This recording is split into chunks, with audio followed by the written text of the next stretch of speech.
everybody. Good Saturday evening, and welcome to NRG Stadium in Houston. This is VypeFortBend.com. We have reached the, not the ultimate or the penultimate, but whatever is before the penultimate round of the playoffs. The round of 8, basically, as we have the Randall Lions taking on the Iowa Colony Pioneers. And the winner of this one is going to go on to face the Bernie Greyhounds in the state semifinals of Class 5A Division II next week. I'm Roger Smith. Glad to have you with us. Also glad to have Skylar Gillespie as our silent partner inside the mothership at Vype World headquarters, making sure everything sounds just as it should.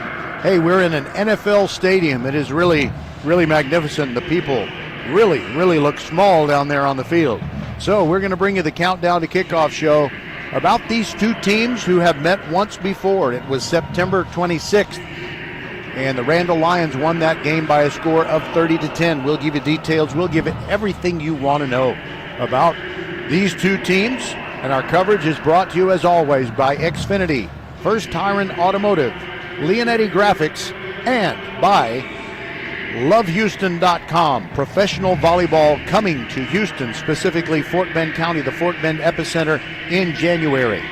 So we'll be right back, and we will visit with Brian Randall, the only football coach that varsity football at Randall has ever had. But you could say the same thing about Ray Garza, who's the head coach of the Pioneers. Two very young schools who have been very prodigious with their athletic programs, especially football. We'll be right back on VypeFortBend.com. Randall and Iowa Colony coming your way at the top of the hour.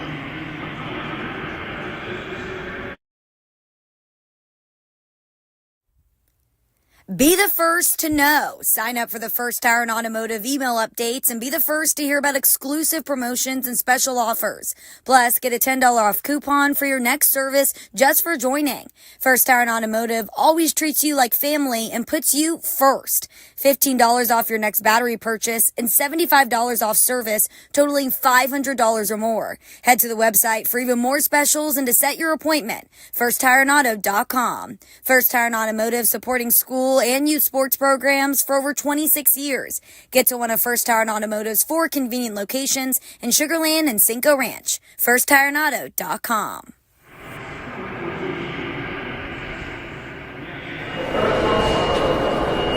Welcome to the Countdown to Kickoff show. We are in the round of 8, Class 5A Division II, and the Randall Lions taking on Iowa Colony for the second time this year.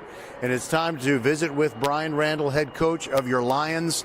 And Coach, is there anything about meeting a team for a second time that makes you nervous in any way? Our battle cry has been remember the Alamo. The same thing happened to us this time last year. We beat Huntsville convincingly during the season, and we turn around and we lose when it matters, and we can't have that happen again. So that's been what we've talked about all week long. Remember the Alamo. And anything else that you emphasized this week during practice to really have exactly the edge that you need to defeat Iowa Colony? Oh, absolutely. I mean, the game plan doesn't need to change, but you have to understand that they're going to do some things different. We turned the ball over 3 times last time we played, and we left 21 points out there on the field. They left some out on the field as well. So they have a really good coaching staff. They have an outstanding team full of talent, tons of athletes all over the place. Their receiving core, I want to say every last one of those kids have a Division I offer, and their quarterback is electric. So we just got to go out there and do what we do, and we'll be just fine. In your scouting of them, what's different about them than the team that you faced back on September 26th? I think maturity. I think they've grown up a little bit.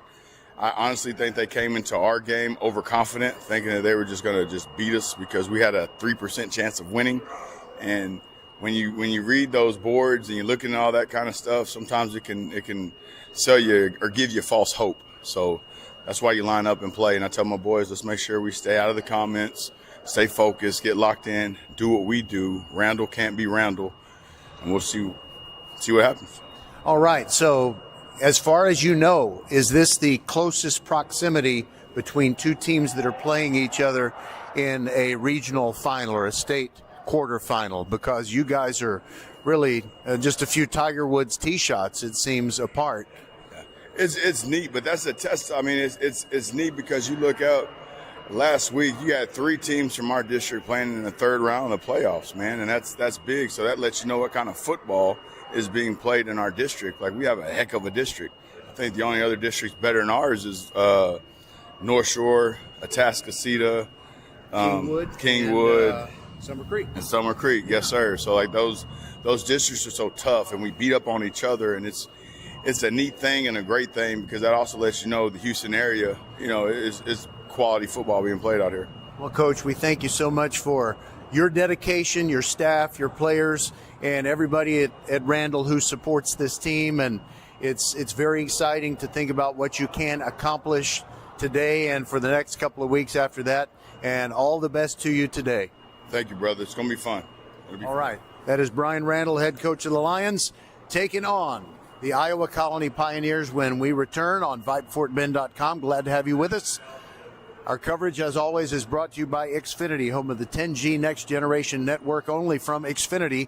The future starts now. By First Tire and Automotive, with 4 great Fort Bend County locations, all of them open Monday through Saturday. We're also brought to you by the official banner provider of VypeFortBend.com, Leonetti Graphics. And we are brought to you by Love Houston. That is LOVB.com. Professional volleyball is coming to Houston, and its home will be at the Fort Bend Epicenter, just minutes from the Randall High School campus. Professional volleyball is the new major league, and it starts in January. We'll be right back on VypeFortBend.com, your one and only broadcast home for Fort Bend County high school sports and the home of the Randall Lions in the playoffs. Ooh, we got a question. Brian W. asks, it's the holiday season and I'm looking for deals. Is Xfinity having a Black Friday sale? Well, Brian, we got you covered. Get iPhone 16 Pro on us. Just ask us how. Plus, you can also get fast, reliable Xfinity Internet with a line of Xfinity Mobile Unlimited for a great low price. So don't wait. Bring home a new iPhone 16 Pro built for Apple Intelligence. And connect to reliable 5G and Wi-Fi speeds up to a gig on Xfinity Mobile. That's a big deal. More like a gig deal. Now through December 3rd, ask how to get the new iPhone 16 Pro on us with an unlimited Plus line. Plus, get Xfinity Gigabit Internet with free Wi-Fi equipment for only $25 a month for 12 months with no annual contract when you add unlimited mobile. Go to Xfinity.com/Black Friday sale to learn more. Restrictions apply. Taxes and fees extra. After promo, regular rates apply. Gig Wi-Fi requires Xfinity Gateway. Xfinity Mobile requires Xfinity Internet. Gig speeds available via hotspots to Xfinity Mobile customers only. Reduced speeds after use of monthly data included with your data option. Actual internet speeds and data thresholds may vary.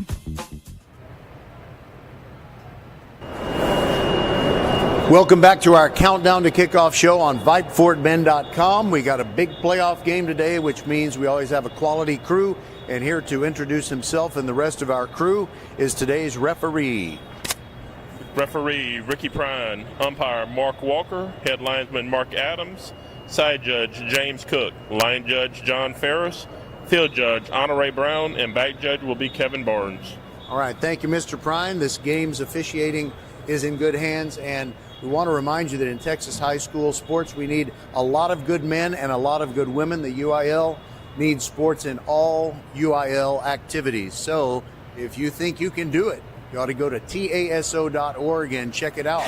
Become an official of Texas high school sports. There aren't too many better ways to spend your time other than your full-time job in the state of Texas. We'll be right back on VypeFortBend.com. Leonetti Graphics, the gold standard in Fort Bend County for screen printing, embroidery, banners, signs, t-shirts, and all kinds of specialty items. Whatever you need to advertise or show school spirit, team spirit, or company spirit, nobody does it better than Leonetti Graphics. We started creating our products in an apartment 23 years ago, and now our state-of-the-art facility in Stafford has everything to make your vision come true. Call your friends at Leonetti Graphics, 281-499-4959. Leonetti Graphics, the official banner provider for VypeFortBend.com.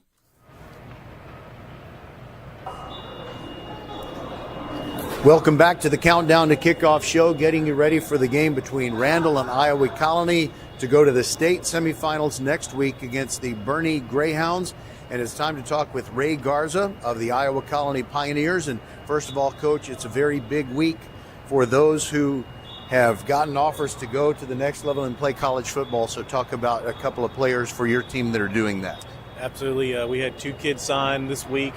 Chris Johnson signed with Baylor University. Anton Martin signed with Colorado State. So, first senior class to set the bar up that high was just a great thing for our program. We do have other kids that are getting actively recruited right now that have some scholarships out there that are still going to commit probably come February. Well, I think about, and by the way, congratulations to them. Now, I think about the parallels between these 2 schools. I believe for each school, it's the 3rd year of varsity competition and the 2nd school year where you've had seniors in your school, if I'm not mistaken. Did you kind of see this coming, an opportunity to play these Randall Lions again, the only team that's defeated you this year? Yeah, so this will actually be our first senior class that will graduate from Iowa Colony. But yeah, after our last game, Randall's got a great team, and our kids definitely had to come back and do some searching on what we needed to do to get better and to get on the track we needed to go. So, this kids put work in, and now we're here right now. It's going to be another great team, or another great matchup between us. And so I'm just glad our kids get to go out there and play it out on the field. Is there anything in particular that you emphasize when you've played a team, and it's been quite a while, it's back on September 26th. Do you think maybe you have an edge having lost to them the first time? Well, I think at this point in time, in this round, the teams have to show up. They got to play together. They've got to be committed to a common goal. So ultimately, that's the main thing that we want to put out there on the field for 4 quarters is our team going out there doing their 111th and playing for each other. All right. Well, really looking forward to it. I think this is a great matchup, and I think it's great that 2 teams that live so close to each other are playing each other, and you got a Houston officiating crew as H-Town take over right here in NRG Stadium. Absolutely. Yes, sir. All right. Thank you. Ray Garza, head coach of the Iowa Colony Pioneers, and we'll be back and kick this one off very shortly here on VypeFortBend.com, your one and only broadcast home for Fort Bend County High School sports. We'll be right back.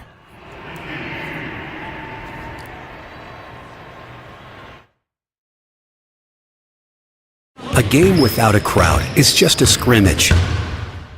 A performance without an audience is just a rehearsal. Without your presence, high school sports and the performing arts aren't possible. Ensure that these essential extracurricular activities continue to enrich the lives of students in Texas. Purchase a ticket to your local high school's game or performance. This message presented by the UIL and the Texas High School Athletic Directors Association. Introducing Love Houston, professional volleyball like you've never seen it before. You saw them win silver in Paris this summer. Now you can see them playing for the first time on American soil. Love Houston will feature some of the best pro players in the world, including 2-time Olympic medalists Jordan Thompson and Micah Hancock. Get ready for first serve in January 2025. Visit lovb.com for tickets. Volleyball is the next major league. Ooh, we got a question. Brian W. asks, it's the holiday season and I'm looking for deals. Is Xfinity having a Black Friday sale? Well, Brian, we got you covered. Get iPhone 16 Pro on us. Just ask us how. Plus, you can also get fast, reliable Xfinity internet with a line of Xfinity Mobile Unlimited for a great low price. So don't wait. Bring home a new iPhone 16 Pro built for Apple Intelligence. And connect to reliable 5G and Wi-Fi speeds up to a gig on Xfinity Mobile. That's a big deal. More like a gig deal. Now through December 3rd, ask how to get the new iPhone 16 Pro on us with an unlimited Plus line. Plus, get Xfinity Gigabit Internet with free Wi-Fi equipment for only $25 a month for 12 months with no annual contract when you add unlimited mobile. Go to Xfinity.com/Black Friday sale to learn more. Restrictions apply. Taxes and fees extra. After promo, regular rates apply. Gig Wi-Fi requires Xfinity Gateway. Xfinity Mobile requires Xfinity Internet. Gig speeds available via hotspots to Xfinity Mobile customers only. Reduced speeds after use of monthly data included with your data option. Actual internet speeds and data thresholds may vary. Attention football fanatics, don't miss out on the opportunity to be part of Texas football history where dreams are realized, legends are born, and where unforgettable moments unfold before your very eyes. Mark your calendars for the UIL State Football Championships, December 18th through 21st at AT&T Stadium in Arlington, where the best teams from 6-man to 6A leave it all on the field in the hopes of being a champion. For the latest updates and ticket information, head over to uiltexas.org/football. Again, that's uiltexas.org/football.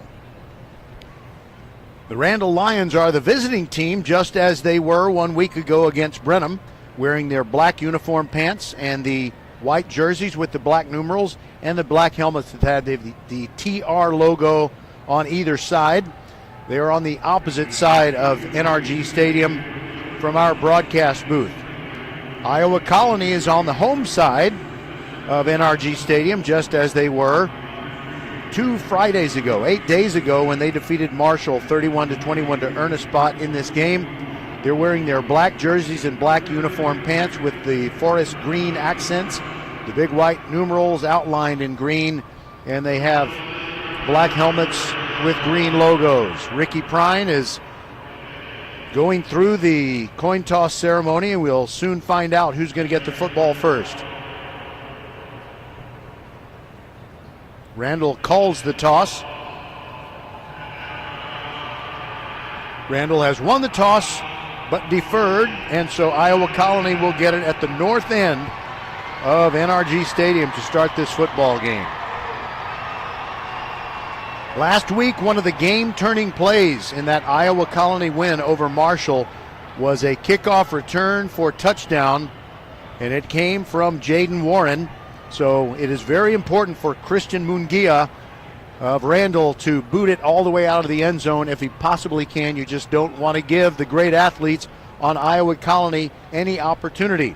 And something to mention here, I think it's certainly worth mentioning, and I don't think that Coach Brian Randall of the Lions would mind. There's really more talent in depth on the Iowa Colony team.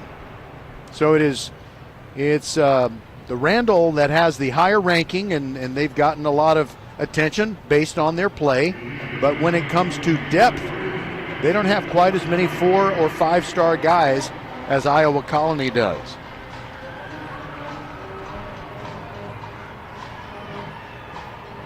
Jaden Warren goes deep, also Jacody Miles.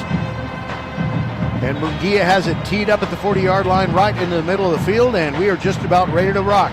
Inside NRG Stadium, the round of 8, the state quarterfinal, and Mungia hits it hard, and it's going to come down to Jacody Miles, and he runs the reverse to Jaden Warren across the 15, 20, 25, 30, near sideline, looking for blockers, and pushed out of bounds on the Randall side of the 50.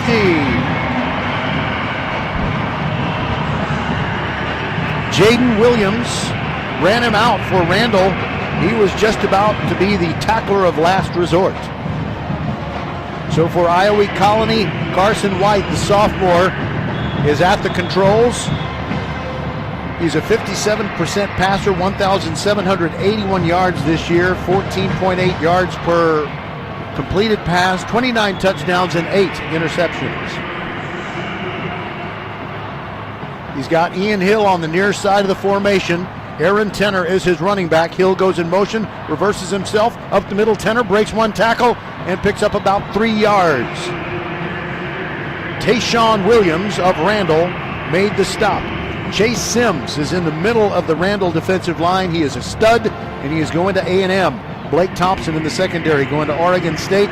Sherrod Rivas going to A&M Commerce. He's also in the secondary. They all signed this past week. Empty backfield. Carson White quickly gets it out of his hand, throws a completion to the left side. Tenner was out there. He makes the catch and he gains a first down. Took it inside the 35 down to the 30, just the 30 exactly. He reached the ball out there at the last instant. And it's a pretty good drive. You know, I'm not really sure why they gave him the 30. There's no way he got that far. They gave him a couple of extra yards. Iowa Colony moving from left to right, and they have the ball on the far hash mark. White hands it off to Tenner, up through the middle, just 2 yards, and that's it. Chase Sims was there, but he wasn't the only one. Also, Jaquin Parker. So it's 2nd down and 8 after the 2-yard pickup. We're just underway from NRG Stadium. The winner of this game will play the Bernie Greyhounds next week in the state semifinal. White in the gun. Calls for the snap, drops straight back, steps up in the pocket, starts to run. There he goes. Gets to the 25, and they knock him down at the 24 and push him back. Jay Sims was in on it. So too was Jalen Miller. So that sets up a 3rd down and 4 to go from the 24-yard line of the Randall Lions.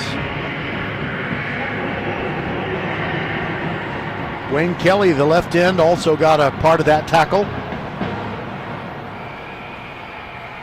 4 receivers bunched on the far side of the field.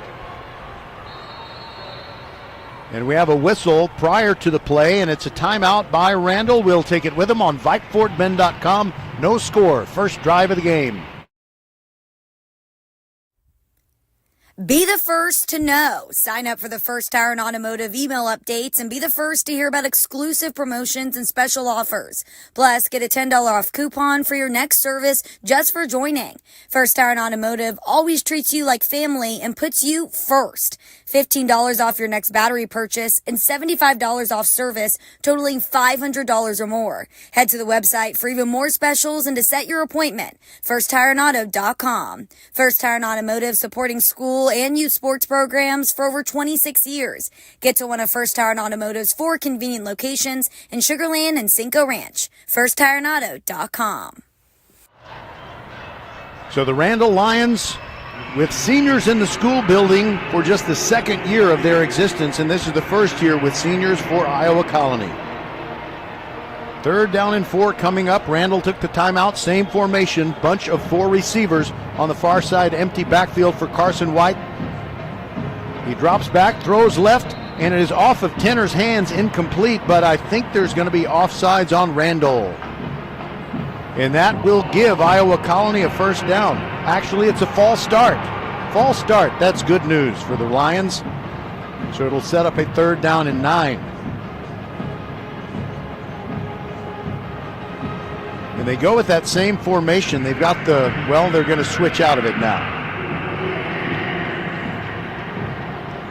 Jaden Warren is a single receiver on the near side. New line of scrimmage is the 29. 3rd down and 9 for Iowa Colony. White drops back, steps up in the pocket, looking for Jaden Warren, and it's over his head, incomplete. Outstanding coverage from Randall's Blake Thompson, the Oregon State commit. But we have a flag on the play. And it is holding. Oh my goodness. Personal foul. Hands to the face against Randall, so that is going to give Iowa Colony a 1st down at the 14-yard line. Crucial penalty right there. Will Terry is a tight end for Iowa Colony on the right side of the formation. All the receivers are over on the left side. Draw play to Tenner up the middle. He's still making moves at the 5 and tripped up and got down at the 3-yard line. If not for Sebastian Garza of Randall, it was going to be a touchdown. It is 1st and goal at the 3-yard line for the Pioneers. Pioneers 12-1 on the season coming into this one. Randall 13-0. Randall has never given up more than 14 points in a game this year. White drops back, looking on a slant in the corner, over the head of his intended receiver. Tried to get it to Jacody Miles, just coming in a little bit too high. Sherrod Rivas, who's headed for A&M Commerce, was there on defense, 2nd and goal at the 3. The ball very near the middle of the field. By the way, the uprights on the goalposts in this game, just in case you're wondering, are 23 feet plus what they are supposed to be in high school football. They are not the narrower 18 feet 6 inches that they have in college and professional football. 2nd down and goal. 2 running backs next to Carson White. He's going to keep it himself. Runs over the right side and leans into the end zone and scores from 3 yards out. Iowa Colony breaks out on top.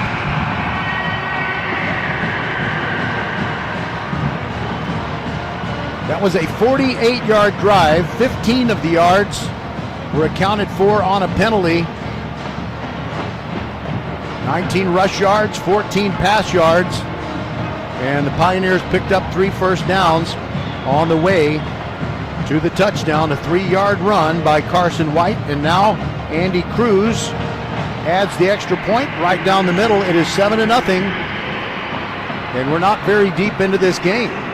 9:03 to go in the first quarter on VypeFortBend.com.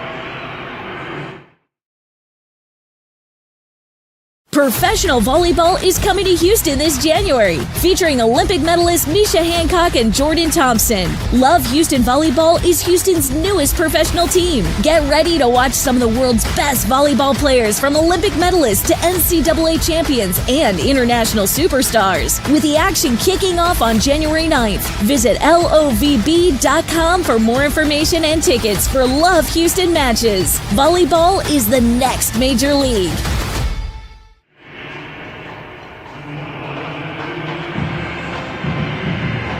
You can't do it much better than Iowa Colony did on that first drive. It looked like maybe Randall had stopped a drive, but they were called for a hands to the face penalty. And that kept it going for the Pioneers, and they rolled their covered wagons into the end zone. It is now 7-0. 9:03 to go in the first quarter. We'll have some scores to give you from around the state. There were 88 teams alive when this week began, and we have some multiple state champions who have gone down to defeat. Andy Cruz with the long kickoff. Goes to the 5-yard line, a slip and a fall near the 13. It was Sincere Timpson on the kickoff return. So now our first look at the Randall offense. Randall, by the way, beat Brenham 28-14 last week. Landon Williams-Callis has 41 rush touchdowns on the year and averages 11 yards per carry, and he is next to Tyler Skrabonic, the quarterback.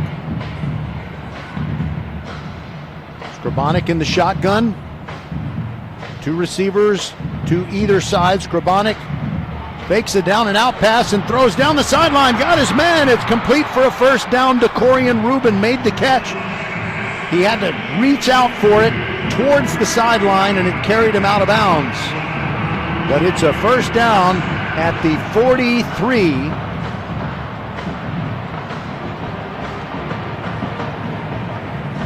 So the first play is a big one.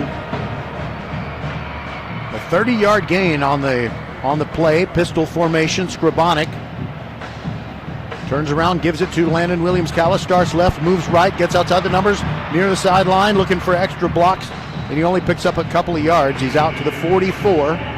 Second down and 6 coming up. Outstanding pursuit from Hayden Caston, and he is one of the most impressive players that I have seen this year. Hayden Caston, a linebacker.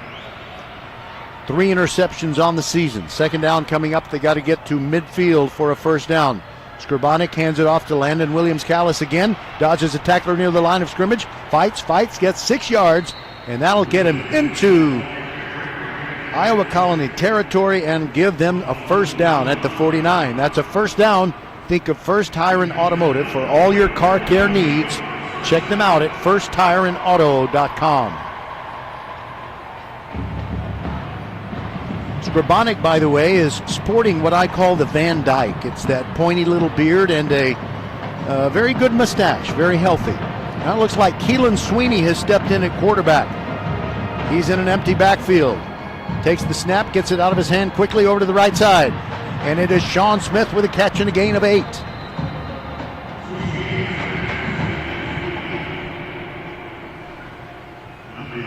Keelan Sweeney was the starting quarterback when the season began. On the play, by the way, Jarvis Solomon. He's a DB to look out for on the Iowa Colony side. He had a huge day on a Saturday afternoon regular season game when Iowa Colony got a crucial win over the Marshall Buffs. Sweeney's still in there at quarterback. Hands it off to Landon Williams-Callis. Up the middle, carrying tacklers, gets a first down. It was 2nd and 2, and he got 4, and that'll move the sticks. It's a first down. Think of First Tire and Automotive For all your car care needs, check them out at firsttireandauto.com. It is 7-0. Iowa Colony on top of the Randall Lions. 7:55 to go in the first quarter. First possession for the Lions. Timpson and Williams-Callis in the backfield. Give to Landon Williams-Callis going right. Splits a couple of tacklers, but gets pretty much nothing on that play.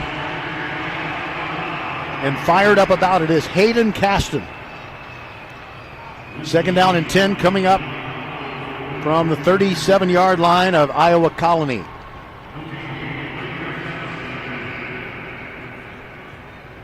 Ball on the far hash mark as Randall moves from right to left. And Tyler Skrabonic is back out there in the quarterback position. Jackson Montalongo in the slot on the near side. Skrabonic looked like he wanted to hand it off, but then Landon Williams-Callis went another way, and Skrabonic just threw it toward the sideline, incomplete. That'll bring up a third down and 10.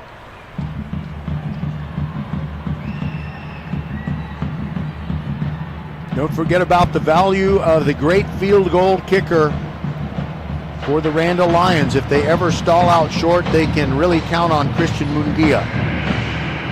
And now we've got a penalty flag, and they've decided it is intentional grounding on that previous play. So it'll still be third down, which it was going to be anyway, but they're going to put the ball where Tyler Skrabonic was when he let it go, which is the 44.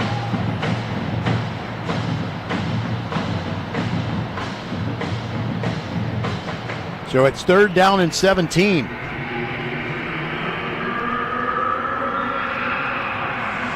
Rubin and Williams-Callis in the slot on the near side.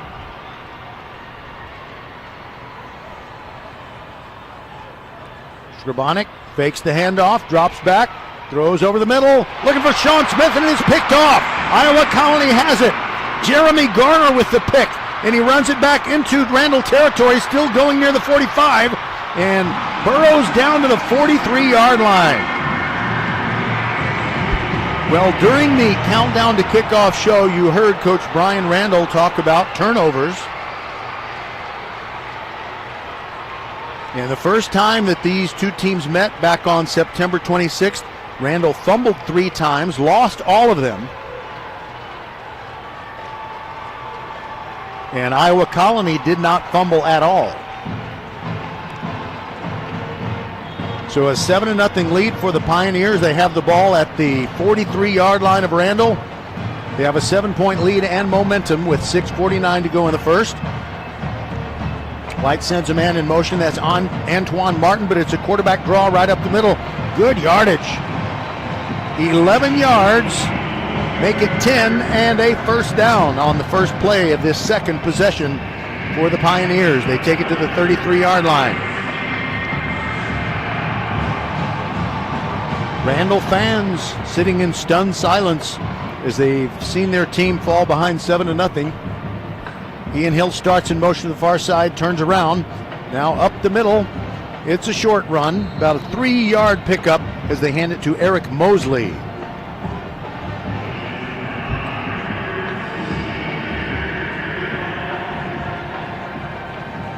Mosley has played in 8 games prior to today. 73 carries for 565 yards and an average of 7.7. 3 yards on that one, second down and 7 from the 30 for Iowa Colony. The Pioneers have already punched Randall in the mouth. They have a 7-0 lead. White sends Hill in motion again. He reverses his field. Hand off straight up the middle. Aaron Tenner stoned at the line of scrimmage.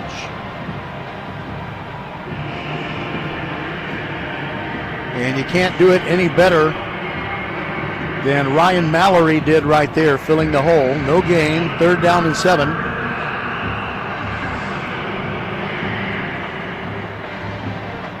Randall trying to make sure that Iowa Colony doesn't get any points out of their interception.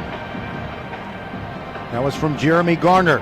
White steps up in the pocket, flush to the right, looks sideline, throws complete. And it's down inside the 14-yard line. He hit Antoine Martin. Antoine Martin is going to be a Colorado State Ram. That's his commitment. And it's 1st and 10 for Iowa Colony. Another first down. Think of First Tire and Automotive for all your car care needs. Check them out at firsttireandauto.com. Randall has never given up more than 14 points this year, and they are in danger of falling behind 14-0. And we're still in the first quarter. Less than 5 minutes to go in the period. White, play fake, looking in the end zone, pumps once, throws, and it's incomplete. Overshot his man, Aiden Starling. Right there, Johnny on the spot for Randall. Perry Kindred, who also does the punting. 2nd down and 10 for the Pioneers.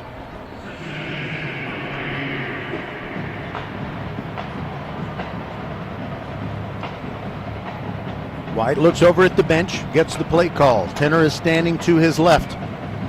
Tight end on the right side of the formation, and a toss sweep. There goes Tenor, cuts back to the inside, across the 10-5. Hit hard near the 5 and down, 2 yards shy of the first down.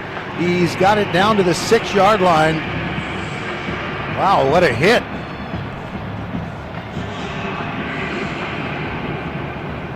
Okay, I had to double check to make sure I got the right guy. That was Rivas on the hit. 3rd down and 2. This could be a critical play in this game. Andy Cruz is handy Andy on field goals. He's made 11 out of 16, but they don't want to do that. But they make Randall jump. Oh, scratch my back with a hacksaw. That'll be half the distance to the goal.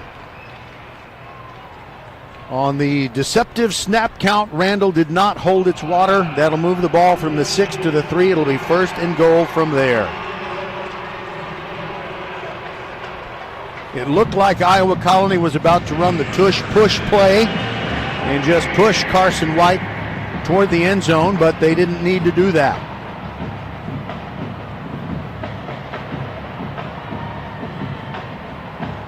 All right, here we go.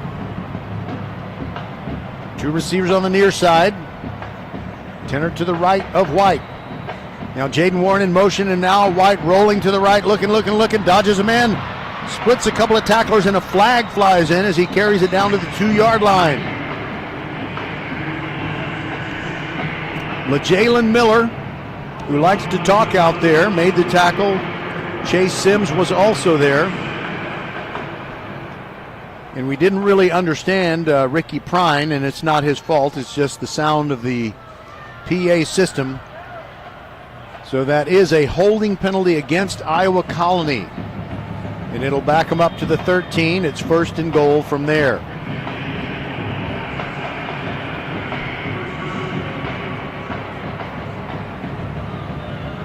Thompson is one-on-one with Antoine Martin on the near side of the field. The ball is on the far hash mark. White drops back, looks to the left, throws over the middle. Picked off! It is picked off by the Randall Lions and down the sideline. It is Ryan Mallory who runs it back outside the 35. Oh, what a timely interception. Randall really needed it to get the momentum.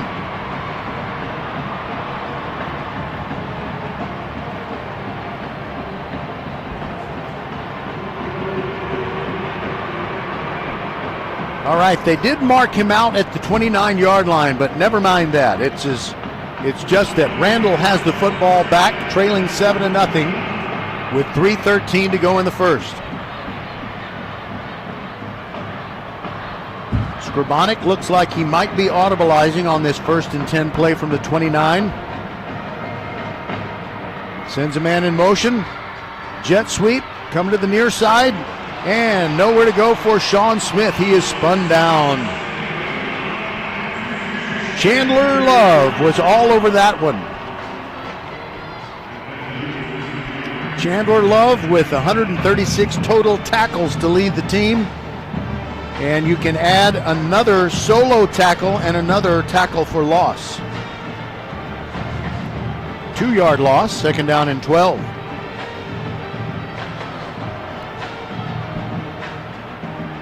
It is Randall's defense which has gotten a lot of well-deserved praise.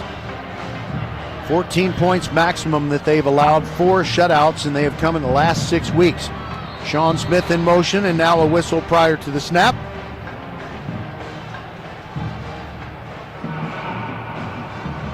Looks like a timeout, Iowa Colony. We'll take it with them on VypeFortBend.com. Leanetti Graphics, the gold standard in Fort Bend County for screen printing, embroidery, banners, signs, t-shirts, and all kinds of specialty items. Whatever you need to advertise or show school spirit, team spirit, or company spirit, nobody does it better than Leanetti Graphics. We started creating our products in an apartment 23 years ago, and now our state-of-the-art facility in Stafford has everything to make your vision come true. Call your friends at Leanetti Graphics, 281-499-4959. Leanetti Graphics, the official banner provider for VypeFortBend.com. Randall's defense avoided that interception that Skrabonic threw from being turned into points. Now Keelan Sweeney is in at quarterback. Landon Williams-Callis in the umbrella motion. Sweeney, quarterback draw, breaks one tackle but not a second one, carries it back to the 30-yard line, a 3-yard pickup, so it's going to be 3rd and 9 coming up. Now Skrabonic is coming back on, but Keelan Sweeney doesn't leave. He is lined up as a receiver on the near side, and there are 3 receivers on the far side. DeCorian Rubin with Sean Smith, I believe, and Jackson Montalongo, the slot receivers on the far side. 3rd down and 9. Skrabonic roll into the right, looking down the field, pauses, gets hit, gets sacked. Daniel Swinney came in and got the sack. And you'll see a rare thing here, Randall actually having to punt it away, but wait a minute, there is a flag back where Swinney sacked Skrabonic. Ball is at the 19-yard line, and it's unsportsmanlike conduct against Iowa Colony, probably for running one's mouth. You know the thing about this stage of the playoffs, there are 8 teams left in every bracket. There's not a team that is still playing that is bothered when you say something to them and, just try to say something that you think will intimidate them. Come on. That's the reason teams are playing right now, is because they don't let it bother them when someone says something that draws an unsportsmanlike conduct penalty. That's a 1st down for the Randall Lions out at their own 39.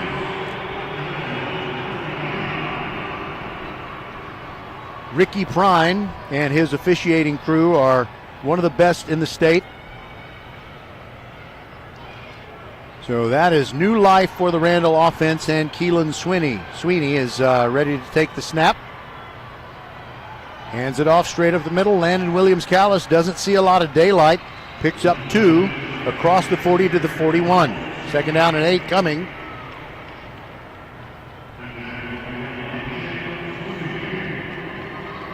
There were a whole lot of Iowa Colony players in on that tackle, but Chandler Love and Daniel Swinney mainly responsible for bringing down Landon Williams-Callis. Pistol formation. Keelan Sweeney stepping up, maybe changing the play. On 2nd and 8. Turns around. It's a bootleg. Sweeney throwing deep down the field. It's a 50-50 ball, incomplete, intended for DeCorian Rubin. He leaped up for it and it just bounced off his fingers as a defender was arriving right as the ball did. And we got another flag. And it's in the offensive backfield. Maybe this time it'll be holding on Randall. We'll listen to Mr. Prine.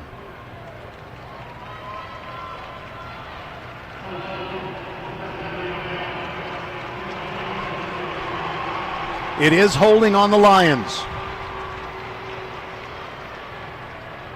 We've got 38 seconds left in the 1st quarter, and Iowa Colony leads Randall 7-0. As we go through this ball game, we'll have some scores for you.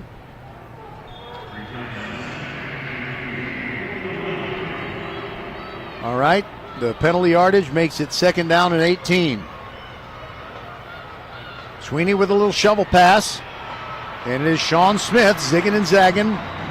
Gets to the 40-yard line. That's a gain of 9. And now it is 3rd and still 9 needed for the first down. They need to get to their own 49. We may have just had the last play of the first quarter, but maybe not. Sweeney turns away, and I think they're going to let the clock run out. Indeed they are. That'll do it for quarter number 1. Iowa Colony leads Randall 7-0 on VypeFortBend.com.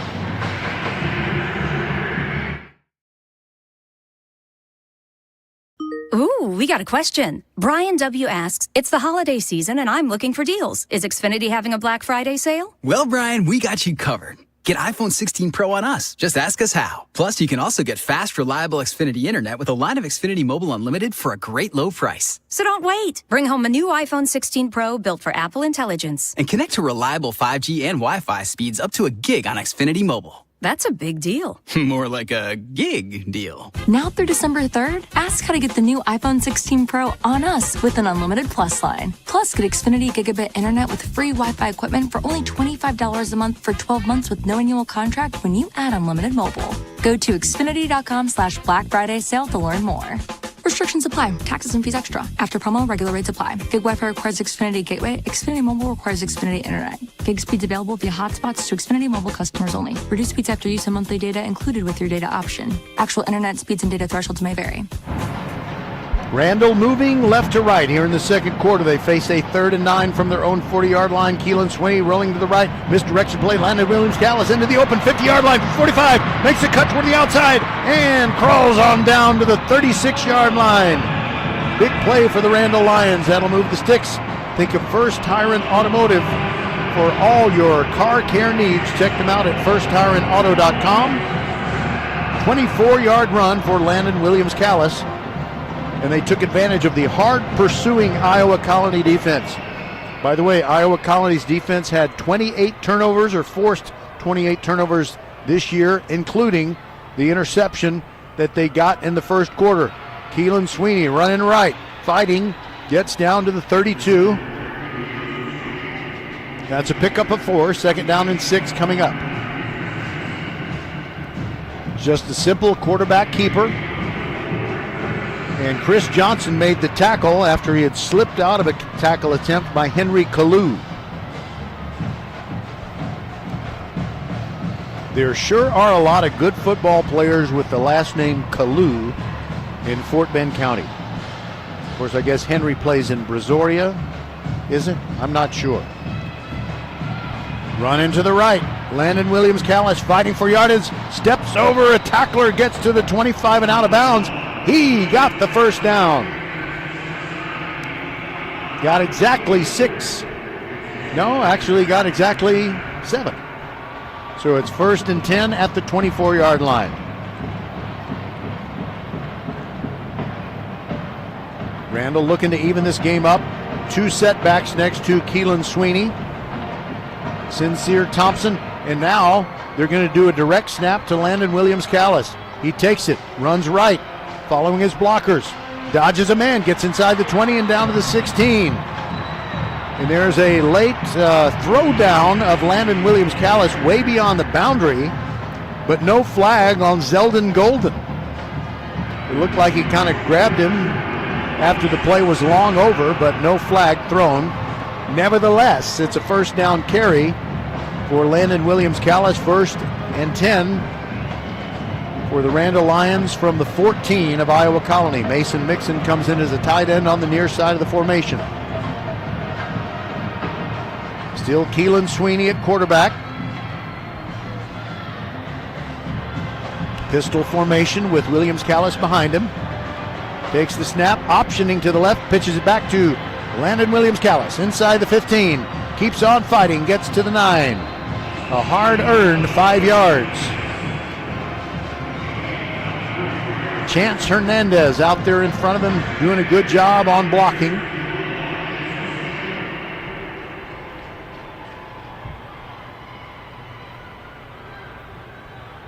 I didn't see who made the tackle for Iowa Colony. Sincere Timpson comes in. Also out there on offense for Randall, Deshaun Burton. And they have the full house backfield. Burton, Williams Callis, and Timpson, along with Keelan Sweeney. And to give to Timpson over the left side. No, it's a keeper by Keelan Sweeney. Bootleg, throws a pass, and down to the 1 yard line. Deshaun Burton.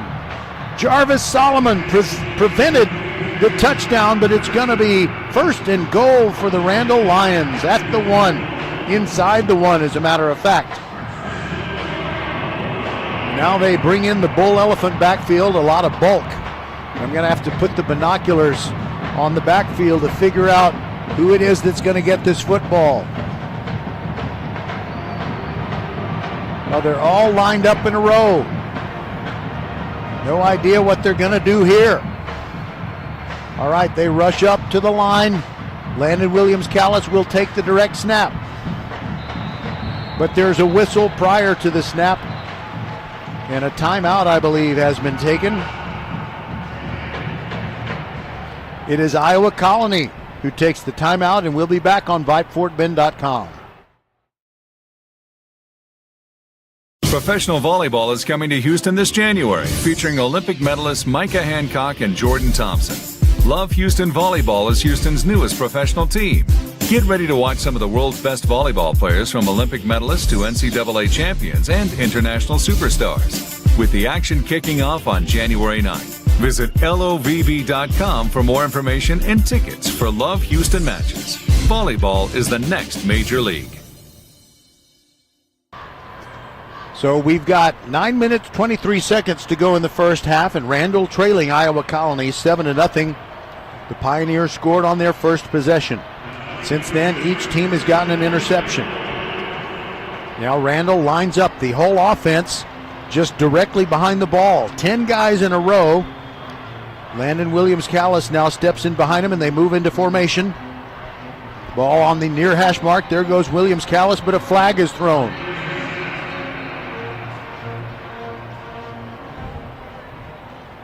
And we've got a false start on the Lions. So the ball was at the half-yard line. Now it'll be at the 5.5. Not disastrous, but you just don't want to make things any more difficult on yourself than you need to. So it's first and goal at the 5.5. Officially the 6th. And again, the full house backfield. Keelan Sweeney. Now Sean Smith goes in motion. And now another whistle prior to the snap. I think we're going to get another false start.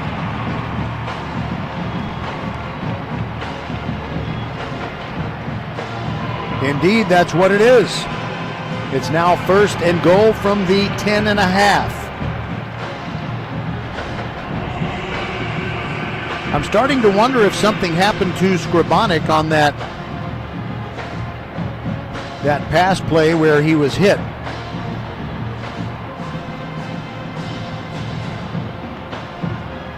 Sweeney still in there at quarterback, and it's a full house backfield again.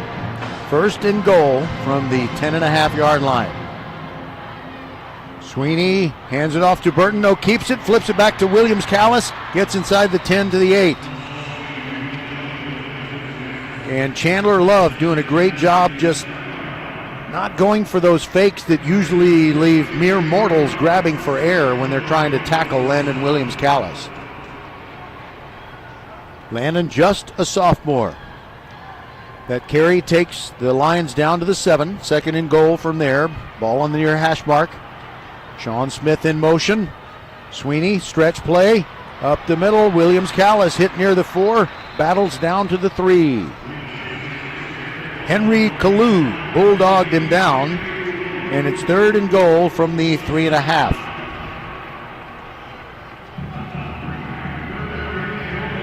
Iowa Colony's defense playing incredibly disciplined defense.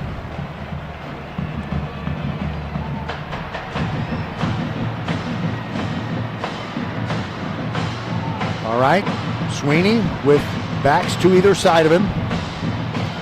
Nobody in motion. Give to Burton. No, it is Sweeney with a keeper. Spins into the end zone.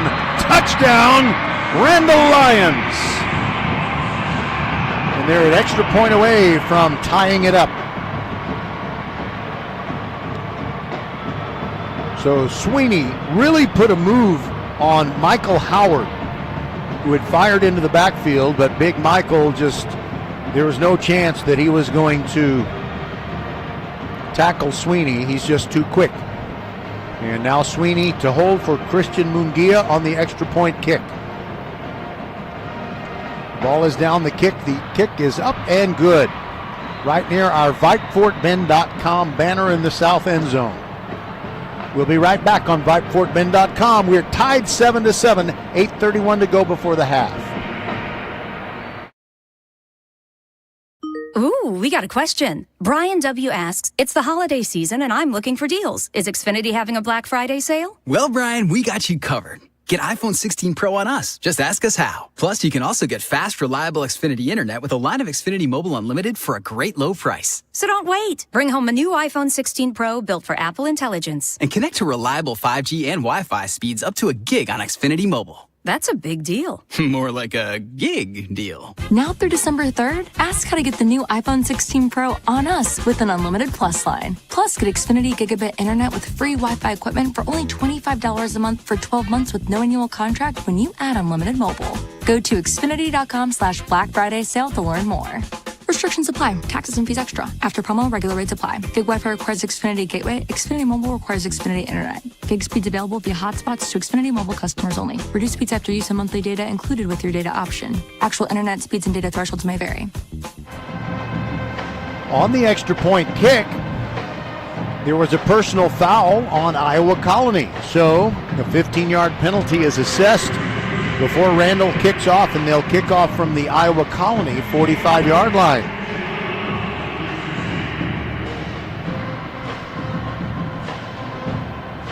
For Munguia, he can easily kick it through the uprights, just if he wants to show off. Or he might squib it. Let's see. And he blasts away. And it is through the uprights and good. It counts for no points, but Christian Munguia just firing a little salvo. So the ball comes out to the 25-yard line on the touchback. So I believe that the fact that they just decided to kick it through the end zone is kind of a show of respect to Jaden Warren, who ran back a kickoff against Marshall last week. It was a critical play in the game. Marshall had gotten within 14-7, but then suddenly it was 21-7. All right, Carson White back at the controls. Hands it off. There goes Aaron Tenner. Zigging and zagging. It's not Aaron Tenner. They handed it off to Eric Mosley, and he carries for 3 out to the 28-yard line. 2nd down and 7 coming up.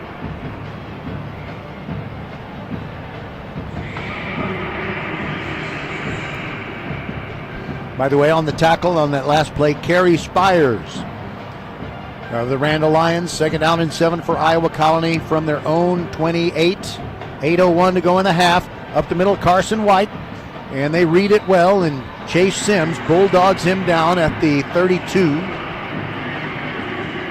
Quick substitution. Looks like Randall's going to bring in a whole bunch of, it doesn't look like they're bringing in a whole bunch of DBs, but not necessarily a whole bunch of big, bulky guys up front either. 3rd down and 3 coming up. We've got a 7-7 game. Randall just tied it up with a Keelan Sweeney touchdown run. Carson White sends a man in motion. And now we have a whistle. A flag is down. False start on Iowa Colony.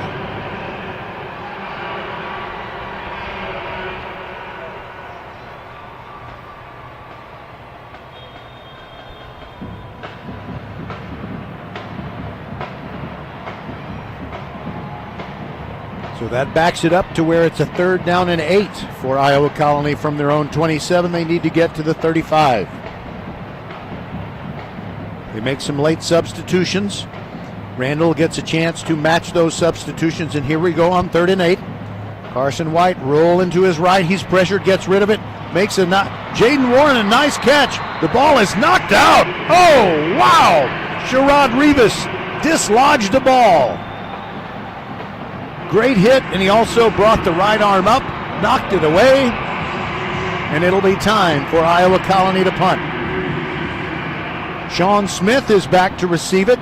So too DeCorian Rubin, and Sean Smith ran a punt all the way back last week against Brenham. Andy Cruz averages 35.7 yards per punt. And they short snap it. They're going to go for it, and they don't even get close.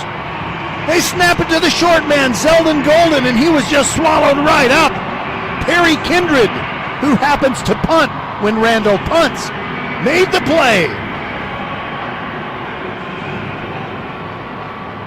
Nobody was fooled on that one. Also on the play, Jaquin Parker. So Iowa Colony rolling the dice in their own end with a fake punt. And with 6:43 to go before the half, we're tied at 7. Keelan Sweeney still playing quarterback for the Randall Lions. Deshaun Burton joining him in the backfield on his left.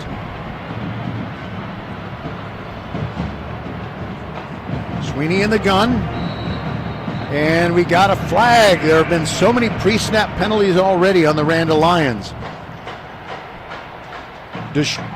Sean Smith, and it is a false start on the Lions. Sean Smith was going in motion from the near side over to the far side, but Sweeney had to wait for him to clear before he called for the snap. So there's hesitation in the snap count. 1st down and 15 after the false start penalty. Faked the shovel pass to Sean Smith. Sweeney tries to run right, and he gets 1 yard. That's it. Henry Kalu, not fooled by anything.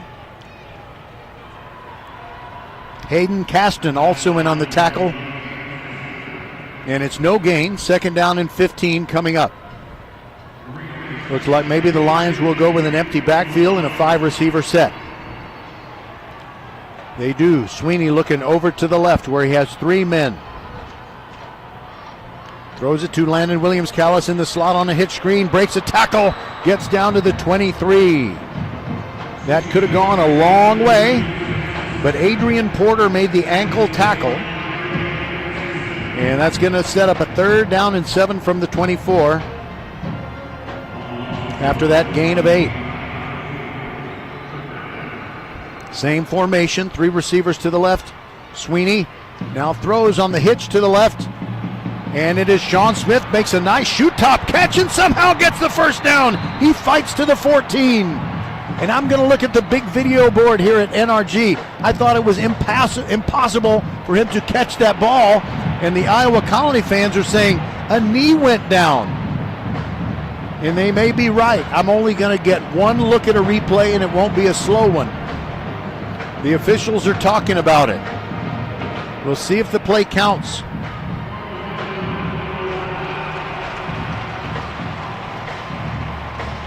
Okay, I believe Ricky Prine said that the receiver was down as soon as he caught the football. So that means that Sean Smith came down only 3 yards past the line of scrimmage. He did not make the 1st down. The new line of scrimmage is the 21.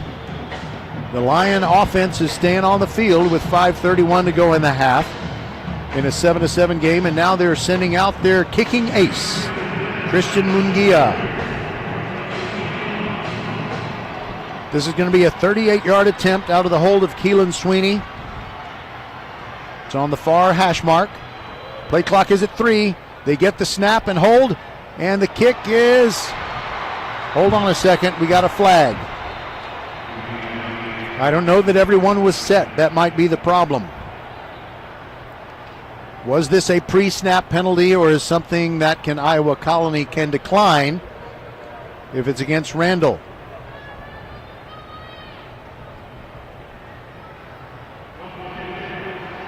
Oh, okay. I think it might have been, I didn't understand what Ricky Prine said there, and again, it's not his fault. It's just the echoing nature but I think it was disconcerting signals called against Iowa Colony. I think that's what they said. And they moved the ball on the penalty down to the 10.5-yard line. New life for the Randall offense. Sweeney takes the snap. There goes Williams-Callis over the left side, fighting hard, gets a couple of yards, and that's it. Bear hugged by Chris Johnson, and that's appropriate. He will be a Baylor Bear. The carry goes down to the 9-yard line. Second down and 8.5 to go. Mason Mixon, the H-back on the left side of the formation. There goes Williams-Callis following him, but he trips near the line of scrimmage. He only gets a couple of yards right there. Trayshawn O'Neal might be the reason he was knocked off balance. Third down and 6. They're at the 7, so they can make a first down without scoring. In the full house backfield again. Williams-Callis behind Keelan Sweeney, Sincere Timpson, and Sean Smith there. Fake to Williams-Callis, and there goes Keelan Sweeney fighting toward the end zone, and he scores again! Touchdown, Randall! Keelan Sweeney puts his team up 13-7.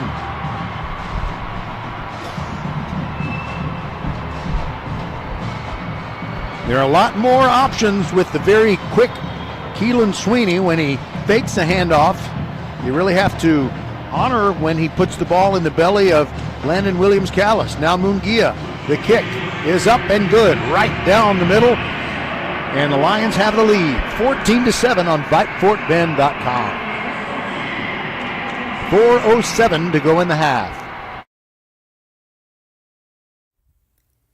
Be the first to know. Sign up for the First Tire and Automotive email updates and be the first to hear about exclusive promotions and special offers. Plus, get a $10 off coupon for your next service just for joining. First Tire and Automotive always treats you like family and puts you first. $15 off your next battery purchase and $75 off service totaling $500 or more. Head to the website for even more specials and to set your appointment. FirstTireAndAuto.com. First Tire and Automotive, supporting school and youth sports programs for over 26 years. Get to one of First Tire and Automotive's 4 convenient locations in Sugar Land and Cinco Ranch. FirstTireAndAuto.com. All right, so after giving up a touchdown on the first Iowa Colony possession of the game, the Lions have fought back and taken the lead 14-7. 4:07 to go in the half.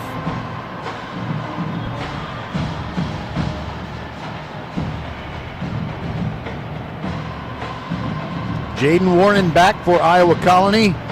Mungia coming toward the football.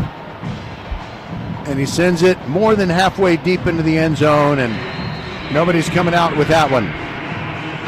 Jacody Miles took a knee in the end zone. Out to the 25, the ball will go.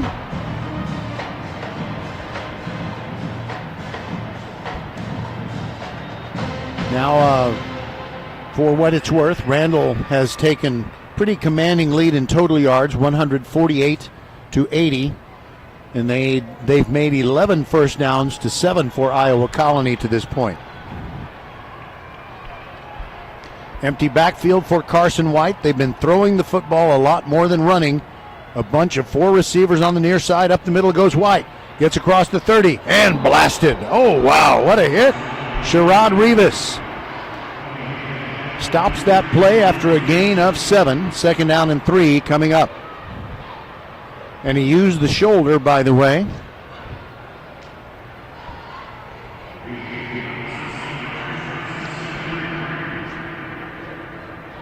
But White is a tough nut. Tougher than a $2 steak. He got up quickly. Empty backfield again on second down and 3. 3.5 minutes to go in the half. It is 14-7 Randall. The Lions have just taken the lead on another Keelan Sweeney touchdown run. White drops back, throws far sideline. Jaden Warren's got it! And out of bounds at the 32.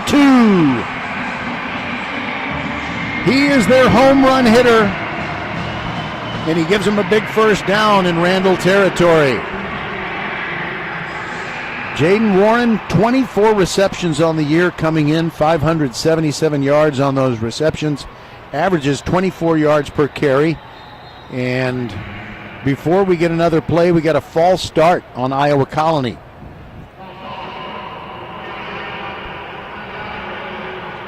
So Jaden Warren can burn you from a long way off. He has a touchdown reception of 94 yards this year, 14 TDs. One of those 14 TDs was the biggest play of their game against Marshall.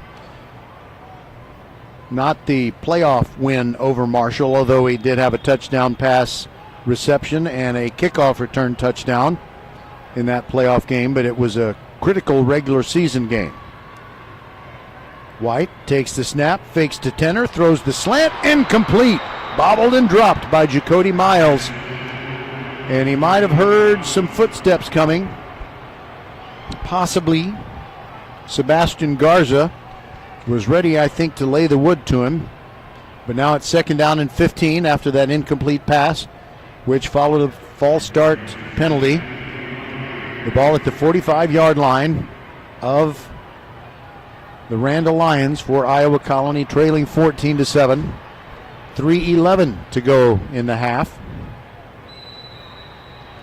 And now there's some personnel confusion on Iowa Colony. They take a timeout. We'll take it with them on VypeFortBend.com. Leanetti Graphics. Mark your calendars, Mark your calendars. Professional volleyball is coming to Houston in January 2025. Led by Houston's newest pro team, Love Houston Volleyball. Get ready for non-stop action as some of the world's best players take the court. Featuring Olympic medalists Micah Hancock and Jordan Thompson, Love Houston is ready to compete for the season's first championship title. Get your tickets now for this historic first season. Visit LOVV.com today. Volleyball is the next major league. So Iowa Colony has talked it over. They trail 14-7 here in the late first half, 3:11 to go. And they have a 2nd down and 15 at the Randall 45. 2 men in the backfield near Carson White. Takes the snap. It's a quarterback draw down the middle. Gets good yardage all the way to the 36. He's dragged down from behind by Henry Kalu. Oh, correction. I'm sorry. Wrong team. Kerry Spires. Sorry about that. 3rd down and 6 to go after that 9-yard pickup, and there goes White again. And he gets the 1st down and more inside the 25 down to about the 22. Pat Oliver made the tackle, but not before he moves the sticks. That's a 1st down. Think of First Tyrant Automotive. For all your car care needs, check them out at FirstTyrantAuto.com. The new line of scrimmage is the 22. Iowa Colony trying to tie this game up before we go to the halftime break. White takes the snap, drops back, throws over the middle. He's got his man, Ian Hill, touchdown! Iowa Colony gets within 14-13. A 22-yard strike. Carson White to Ian Hill. He looked right, and then when he looked left, he found a window where he could deliver it to Hill. And Andy Cruz comes on for the extra point. He's 66 out of 67 on the year. Make it 67 out of 68, and we're tied at 14 with 2:24 to go. Plenty of time, however, for the Randall Lions to get something before they go into the locker room for halftime. We're back on VypeFortBend.com. Be the first to know. Sign up for the First Tyrant Automotive email updates and be the first to hear about exclusive promotions and special offers.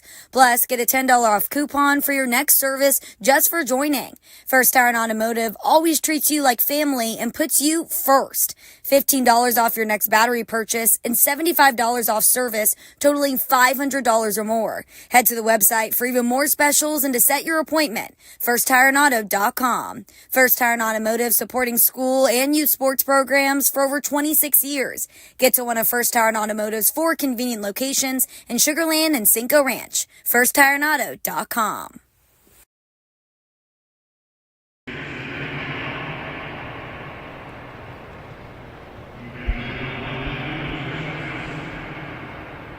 So a Carson White touchdown run, then 2 Keelan Sweeney touchdown runs for Randall, and then Iowa Colony getting back on the board with a 22-yard pass from White to Ian Hill, and we're tied at 14. Andy Cruz to kick off. There it goes. It will be returned, and it is Sincere Timpson across the 10 to the 15 and can only get to the 18-yard line.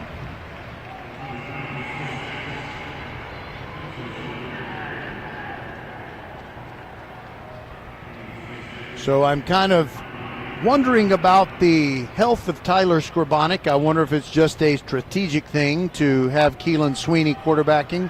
Evidently that is it, because I see Skrbonek stepping up there when they decide which personnel package is going to be in there.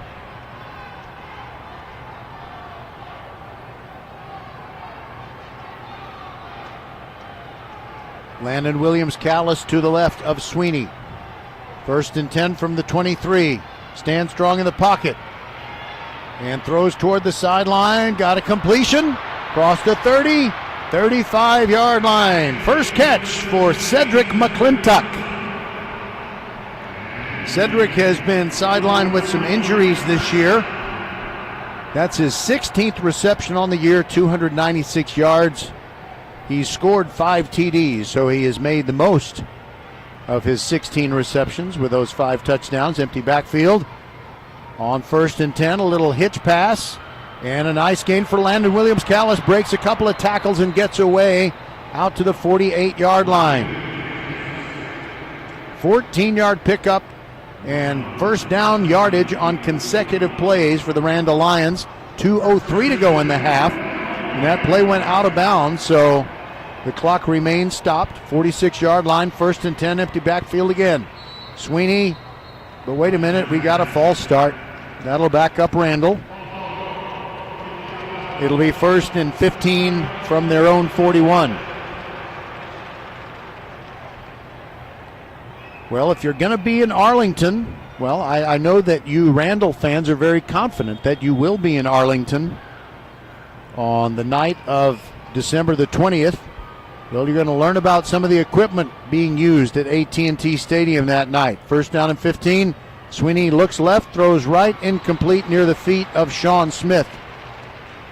And that was kind of a lack of coordination because Sean Smith and the slot man Jackson Montalongo were kind of in the same area. And as they gravitated toward the same area, then you have defenders doing the same. So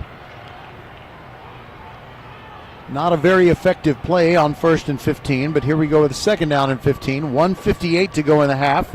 We're tied at 14. Randall and Iowa Colony. The winner plays Bernie in the state semifinals next week. Sweeney. He's going to run it. Gets across the 45 to the 50. Spins, gets to the 48, and then he is absolutely sandwiched by several Pioneers. Trayshawn O'Neal, Chandler Love.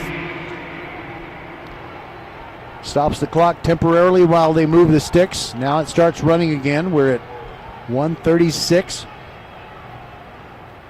The new line of scrimmage is the 48-yard line of Iowa Colony, and it's 3rd down and 4. Clock keeps ticking down. It's at 1:22. Sweeney isn't sure what play they want to run.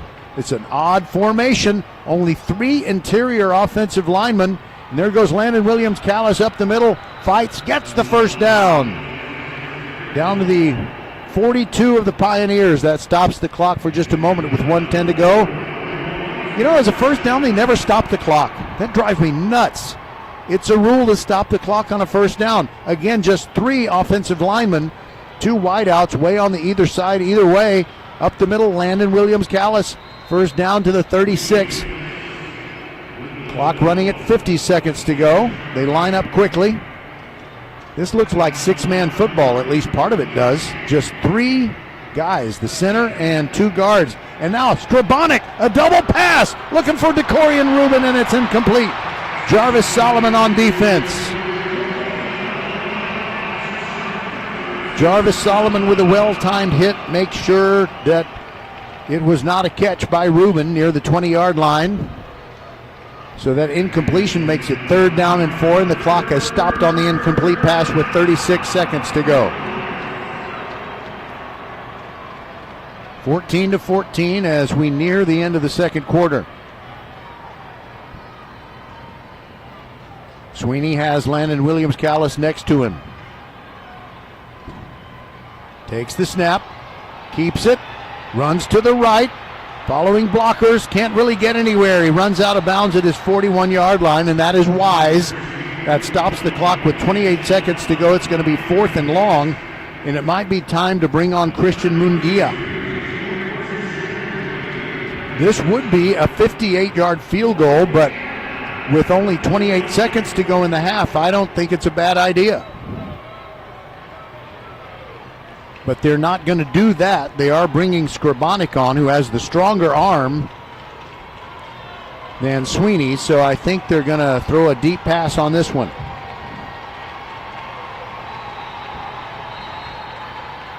And Iowa Colony wants a timeout. We'll keep it right here. 28 seconds to go in the half. It's 14-all, 4th and 9 for Randall. And I think they might just sell out for a deep pass. So the 14-point, I've said this a couple of times, but I think it bears repeating. Randall's defense has only allowed 14 points as a high this game, this season. 14 points in a game is the most they've allowed, and they've already given up 14 points to Iowa Colony. By the way, Randall is number 1 in the state in Class 5A Division II in points allowed per game. This game, by the way, is one of 12 rematches this week among the 88 teams who came into this regional final or state quarterfinal round. Randall won the first meeting 30-10 on September the 26th. All right, it is going to be Skrabonic at quarterback. He'll have 4 wide receivers and Landon Williams-Callis in the backfield. Takes the snap, drops back, looks deep, fires it not so deep, and it's incomplete. He was looking for Keelan Sweeney between the 25 and the 30. And it was a nice pass breakup by Jeremy Garner. Number 6, who has an interception already this evening, got a hand in there and swatted it down. So now we've got 23 seconds left on the second quarter clock. The ball at the 41-yard line, and we'll see if Iowa Colony makes an earnest attempt to get some points on these last few seconds in the second quarter. Carson White in an empty backfield, 4 receivers bunched on the far side. Jaden Warren is the single receiver on the near side, and White throws it to Jaden Warren, steps out of bounds near the 50. Blake Thompson right there on defense. The thing is, just keep Jaden Warren in front of you. Don't let him run past. That brings the clock to 19 seconds. White looks over at the sideline.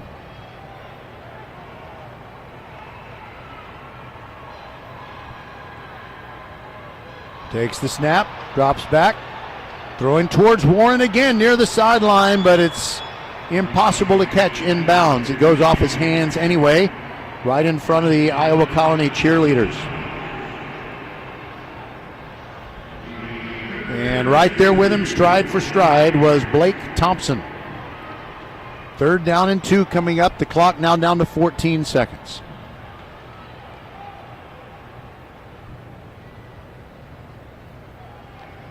Aaron Tenner is the running back for Iowa Colony to the right of Carson White. Press coverage even on Jaden Warren. on this 3rd and 2. And they give it off to Tenner, who loses the football, and it's recovered by Chase Sims of the Randall Lions. And there are 8 seconds to go in the half. And they can throw up a Hail Mary or two before the half ends. Aaron Tenner just never really had the football. He kind of looked up before he secured it. Left it behind, bug on the rug, and Chase Sims jumped on it. The future Aggie. But it doesn't look like Randall's going to try anything here on the final play of the half, because Landon Williams-Callis is the guy they use as the tackler of last resort when they go into victory formation. And right now he is 14 yards behind the line of scrimmage. You don't suppose they'd fake it out of this position, would they? Skrbonek hands it off to Sincere Timpson running left. Gets across the 40 and goes down after a 9-yard pickup, and the second quarter clock, I think, has expired, but now the officials are talking, which means maybe they'll say he went down before 8 seconds had run off. Ricky Prine, the referee, will tell us momentarily.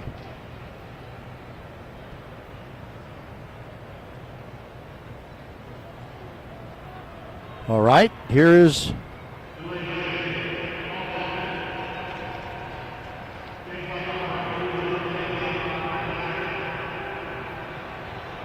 all right, so the penalty was against Randall.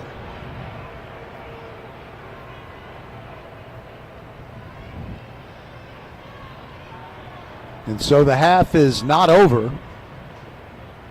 In fact, it might have been a pre-snap penalty. And now I see that the clock says 9 seconds to go. Before that play, I thought there were 8 seconds to go, but evidently they changed it from 8 to 9. They made that adjustment, and I didn't see it.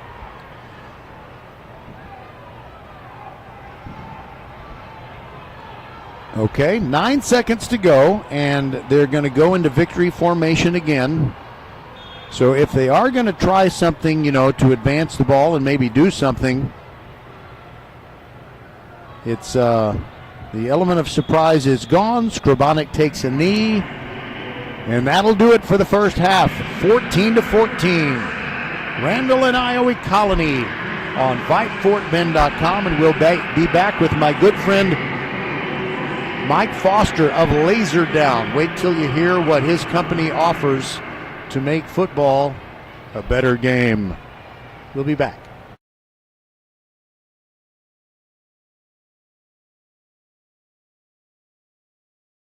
A game without a crowd is just a scrimmage. A performance without an audience is just a rehearsal. Without your presence, high school sports and the performing arts aren't possible. Ensure that these essential extracurricular activities continue to enrich the lives of students in Texas. Purchase a ticket to your local high school's game or performance. This message presented by the UIL and the Texas High School Athletic Directors Association. Welcome back to halftime on VypeFortBend.com, your broadcast home for Fort Bend County High School sports. And we've visited with this gentleman before, but it's great to have Mike Foster of Laser Down with us. Laser Down is a Missouri-based company, and you have technology that takes the guesswork and the inaccuracy out of measuring for a first down and the spotting of the football. Tell us all about it. We do, and just a quick history without getting deep into the weeds, but it was born out of frustration when I was coaching a 30-year career, 8 different stops, and every place that we went, we would waste time on the postmortem the day after the ball game talking about the spotting of the ball, correct calls, delay a game, and those type of things. So that's where I came up with the idea. But it does truly, it's a game of yards measured in inches, and so our system has a range of 99 yards down to 6 inches, and so you have that information readily available to coaches, to players, to fans, to media, and so that's kind of in a nutshell what we do. Now, you mentioned frustration, and I've just had a just a basic observation. This is not a 21st century thing, but if a team clearly makes a first down, the official on the sideline who is holding the down box, that is for those in Rio Linda, it's the thing at the top that says whether it's first, second, or third down. They flip that thing over, sometimes electronically. But you assume that that gentleman or lady can look at the ball, and it might be a good 45 yards away outside the numbers on the far side. You assume that that person can just eyeball it and precisely spot the down box, which is where the front part of the chains is set. So that's been my frustration. Now, you're going to tell us about basically how your stuff works, kind of in a Bill Nye the Science Guy simple way, but where have your products been used in very high-profile football games, including Texas high school football? Well, besides the state of Texas, we're right now presently in 32 states, plus the District of Columbia with the Naval Academy. And we've been used on all different levels. We've been at high school, junior college, small college, Division I. Our first customer was the University of Notre Dame, Nebraska, Tulane, Houston. We'll have 5 teams in the Big 12 this year. We've got a number in the Big 10, Southeast Conference, and so we're in all different levels. And then on the professional level, we've been used in the Senior Bowl and the East-West Shrine game at the request of the NFL. The NFL has used us in practice situations. We were with the Rams, the Seahawks, and the Cowboys a year ago in camps as they were kind of doing it. And then going back to the AAF, the USFL, the XFL, and now we are in the UFL also. So all different levels. It's a grind. We're continuing to expand. So that's quite a list of professional and college leagues that you've been able to get into, but I guess as far as the pinnacle, the NFL, and being part of all of their games, you're still trying to break down the door of that place where the Holy Grail is waiting. It is. It takes forever. And I had a gentleman that invented the dial-a-down, and he told me it took him about 8 years to get into the NFL, and that's the system that they're using right now since 1987. And so he says, 8 to 10 years is probably the window that you're looking at and everything. So, yes. All right, so dial-a-down is for down boxes where instead of flipping little metal plates over to show whether there's first, second, or third down or fourth down, then it's electronic and illuminated, and you can even see the illumination in a bright, sunny day game, right? It is, and we have 5 different levels of brightness just for that reason. And I'll give you a quick example. If you've ever been to Notre Dame Stadium, the visitor is on the sunny side of the stadium. Notre Dame's in the shade, imagine that. But so you can see it real well in the shade, but then they have to have it on a brighter setting into the sun. But we've been able to navigate that. Barry Vonetta, our engineer, was the one. We started with 2 levels of lighting, and it wasn't enough, and so now we have 5 levels. So it doesn't make sunlight, night games, whatever, big stadiums, small stadiums. So we have those different levels that they can put in, and in the stadium it all looks the same, but on video or television you can really tell the difference. So you have to have the TV tell you what level they want it on. We're with Mike Foster of Laserdown, and we're going to have to take a quick break. But before we do, Mike, when you delivered your products to Notre Dame University, did a priest bless them? I think so, because they've won a lot of games since they've used them. So I'm a good Catholic, so I'm going to say yes. And I'm Irish, too.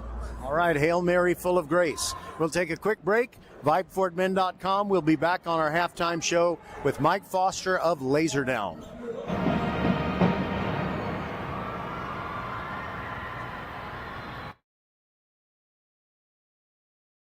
Ooh, we got a question. Brian W. asks, it's the holiday season and I'm looking for deals. Is Xfinity having a Black Friday sale? Well, Brian, we got you covered. Get iPhone 16 Pro on us. Just ask us how. Plus, you can also get fast, reliable Xfinity Internet with a line of Xfinity Mobile Unlimited for a great low price. So don't wait. Bring home a new iPhone 16 Pro built for Apple Intelligence. And connect to reliable 5G and Wi-Fi speeds up to a gig on Xfinity Mobile. That's a big deal. More like a gig deal. Now through December 3rd, ask how to get the new iPhone 16 Pro on us with an unlimited Plus line. Plus, get Xfinity Gigabit Internet with free Wi-Fi equipment for only $25 a month for 12 months with no annual contract when you add unlimited mobile. Go to Xfinity.com/Black Friday sale to learn more. Restrictions apply. Taxes and fees extra. After promo, regular rates apply. Gig Wi-Fi requires Xfinity Gateway. Xfinity Mobile requires Xfinity Internet. Gig speeds available via hotspots to Xfinity Mobile customers only. Reduced speeds after use and monthly data included with your data option. Actual internet speeds and data thresholds may vary. Still got your Houston, Texas thing. All right, we are back with Mike Foster of Laserdown, and his equipment is able to make accurate spotting of footballs and proper, precise setting of the first down chains, so we get justice during football. That's what we want. We want accuracy. We want the team that deserved to make a first down or to get a stop and to win or lose a game. We want all of that to be justified. So what is something that you haven't covered so far? I have a couple of other specific questions. Well, one of the great things about it, it's sped up the pace of the game because they don't have to make as many measurements. And one of the things we always tell officials is that our distance is always rounded up. And the importance of that, and we got this from officials and our engineer did it, if it's actually 4.5 yards on the field, the true measurement, it's going to round up to 5, and they need that for penalty reasons. Or if it's 5.5, it's going to show 6, and so they know whether they have to walk off those penalties. And so it just simply speeds up the game, and again, everybody has that information instantly, and so they have more time in the huddle or at the line of scrimmage to make their calls, because that instant information is important. Data is the most important information, and everybody has it instantaneously. So Laserdown equipment has been used at the UIL State of Texas High School Football Championship games for how many years? 6 years. This will be our 7th year, and then we've been used in TAPS for 2 years, and this will be our 3rd year for TAPS. So that is the level to which all of our Fort Bend County high school teams and everybody, the hundreds and hundreds of schools across the state of Texas want to get to that place where Mike Foster's equipment is measuring for first downs and so forth. Now, Mike, I want to bring up a play that happened last year, and I know you've seen it on video. You maybe didn't see it live, but when the Texas Longhorns were playing at the University of Houston, the Cougars were down 31-24, probably their last possession. They had gotten into the red zone, and they ran a third down play where it looked like the guy got the ball beyond the need for a first down, but he was jobbed on the spot. It was obvious. They put it about 2 feet short of where it should have been, and instead of having a first down, the Cougars had to go for it on 4th down, and they came up short to the eventual national semifinalists, the Texas Longhorns. So your technology can put something basically within the football that would prevent that mistake, right? Well, it's a separate system from ours, but it's been used in conjunction with, and particularly this last year with the UFL, because they had a system which called Hawkeye, which has a chip in the ball, and it was actually developed for tennis, and then they have different cameras around the stadium, and so it measures that last 30 inches. And so our system goes down to 6 inches, but it doesn't cover that 30 inches that they're looking for. So they use both systems together. You're always going to have a chain system, and ours gives that instant information up to that last 30. But yes, that probably I remember watching that video, and it would have made a difference in the University of Houston season possibly at that point. And the ironic part about it, one of my good friends, Willie Fritz, is now the head coach. When he was at Tulane, he used our system. When he came to Houston, he bought 2 more sets. So Willie sold on the system. He wants his kids to have situational awareness, and because he doesn't want to be the next one that's the next head coach at the University of Houston. And you have something in common with Willie Fritz, and that is you are on the distinguished list of A-list heavyweight halftime guests on VypeFortBend.com in 2024? Well, I'm sure I'm second place to Willie. He deserves that. He's been in Texas a lot longer than I have, and he's done a great job, but he's a great friend. I've known him since he was at Coffeyville Community College back in the late 80s, early 90s. Name dropper. Anyway, I do the same. I can't judge you for that. Way back in July at the Texas High School Coaches Association Coaches Convention, that's where I was able to first meet Willie Fritz, and I found out that he's got a grandbaby, and I got my first grandbaby coming in either late December or mid-January. Well, that is awesome. Congratulations. And I can tell you that being a grandparent, my wife and I, Peggy, are proud grandparents of 16, so we love it. So you can't have enough of them. So congratulations to you and Willie, too. All right, the NFL playoffs are, just weeks away, and I know you are supremely confident that your Kansas City Chiefs are capable of winning yet another Vince Lombardi trophy, and I want you to tell me who's going to hoist the trophy in February as the Holy Grail of the National Football League. Well, it's no doubt they're going to be the first one in the modern Super Bowl history to three-peat. Patrick will be on stage, and I'm sure he will be the one that's most responsible for hoisting it. But you got to love him because he's a Texas guy. So, yes, absolutely. White House High School and all those kind of things, and so it's wonderful. So we like to have somebody from Texas that has won a Super Bowl in a few years. Not just Texas High School, but Texas Tech. Outstanding. They produce so many great quarterbacks, college quarterbacks, during the Mike Leach era, and then a couple of coaches that followed. But, nobody has come anywhere close to achieving what young Patrick Mahomes has achieved. No, and he is great in all over, but particularly in the Kansas City area with 15 of my homies. He does so much work, charity work that people don't even realize. And his wife Brittany and his mom are both heavily involved in it. So it's neat from a family perspective what they do in Kansas City. By the way, I didn't mean for our visit to go so long, but time flies when you're chatting with your buddy. And Mike, I believe Brittany Mahomes was his high school sweetheart. Am I right? That is correct. Now, she was older. She was going after a younger guy, but that's okay. It is okay.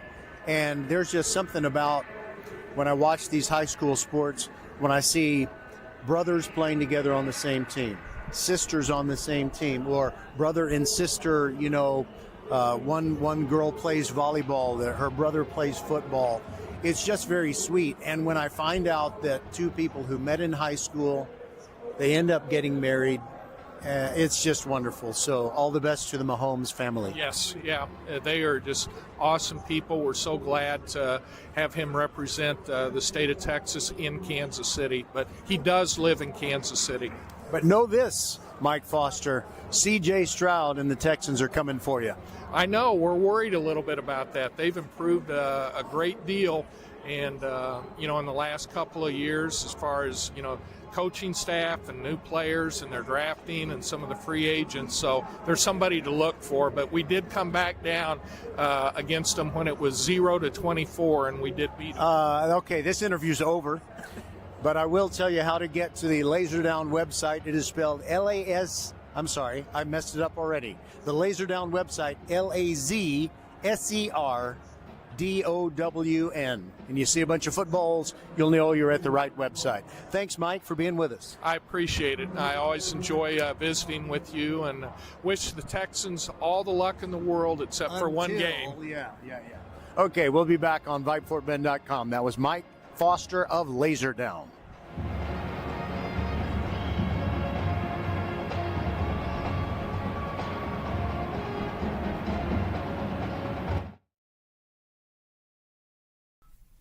Leanetti Graphics, the gold standard in Fort Bend County for screen printing, embroidery, banners, signs, t-shirts, and all kinds of specialty items. Whatever you need to advertise or show school spirit, team spirit, or company spirit, nobody does it better than Leanetti Graphics. We started creating our products in an apartment 23 years ago, and now our state-of-the-art facility in Stafford has everything to make your vision come true. Call your friends at Leonetti Graphics, 281-499-4959. Leonetti Graphics, the official banner provider for VypeFortBend.com. Attention football fanatics, don't miss out on the opportunity to be part of Texas football history, where dreams are realized, legends are born, and where unforgettable moments unfold before your very eyes. Mark your calendars for the UIL State Football Championships, December 18th through 21st at AT&T Stadium in Arlington, where the best teams from 6-man to 6A leave it all on the field in the hopes of being a champion. For the latest updates and ticket information, head over to uiltexas.org/football. Again, that's uiltexas.org/football. It's halftime. Iowa Colony and the Randall Lions all tied up at 14-all. We'll bring you the scores from classes 5A and 6A across the state of Texas when we come back. Mark your calendars. Professional volleyball is coming to Houston in January 2025. Led by Houston's newest pro team, Love Houston Volleyball. Get ready for non-stop action as some of the world's best players take the court. Featuring Olympic medalists Misha Hancock and Jordan Thompson. Love Houston is ready to compete for the season's first championship title. Get your tickets now for this historic first season. Visit lovb.com today. Volleyball is the next major league. All right, so it's been an eventful playoff weekend for Texas classes 5A and 6A. So let's start with that. Class 6A Division I. Region 3, meet the new boss. Same as the old boss. North Shore defeats Atascocita again. That has got to be absolutely maddening for a great Atascocita team and program. Craig Stump, the one-time Aggie quarterback, has turned in such a great team year after year, but they can't beat North Shore. And the final score, Mustangs 49 and the Eagles 21, so North Shore advances to play Austin Westlake in the state semifinals next week. Westlake beat Lake Travis last night.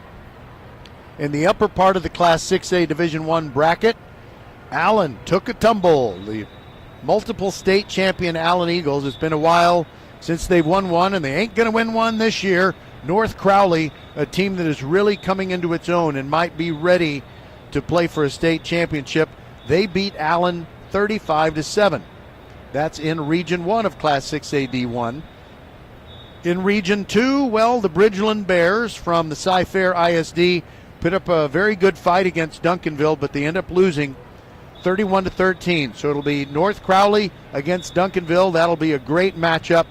And down in the other half of the bracket, North Shore against Westlake. Now let's think about Class 6A Division II. South Lake Carroll is still alive. They've won multiple state championships, and they beat Denton Geyer 56-45. But the team that they'll be playing next week, it's a bit of a surprise and a good one, I think. DeSoto has gone down. Longview defeated DeSoto 50-14. So the Eagles' state championship run of the last 2 years, or is it 3?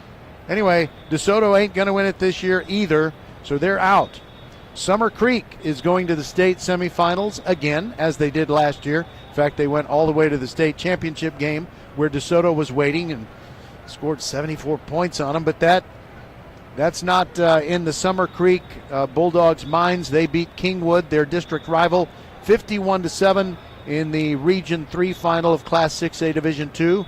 So now Summer Creek will advance to play Vandergrift out of the Austin area. They beat San Antonio Harlan last night. So Summer Creek and Vandergrift in one semifinal in Class 6A D2, and South Lake Carroll taking on the Longview Lobos in 6A D2 in the Region 1 versus Region 2 semifinal.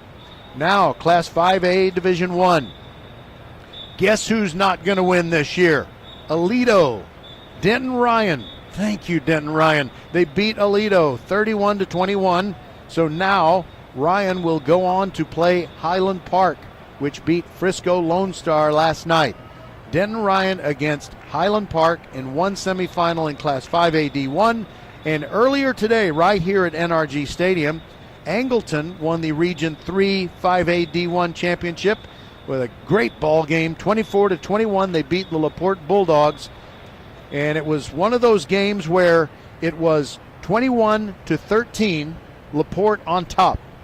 And LaPorte had a first and goal at the 3-yard line. They were not able to punch it in. And as a result, Angleton then took the football and went all the way back down the field, scored a touchdown, made the 2-pointer, tied the game at 21, and then got a field goal in the fourth quarter to win it.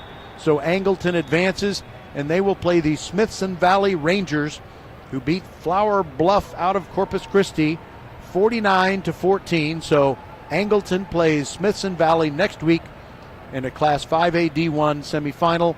The other 5A D1 semifinal is Denton Ryan against Highland Park.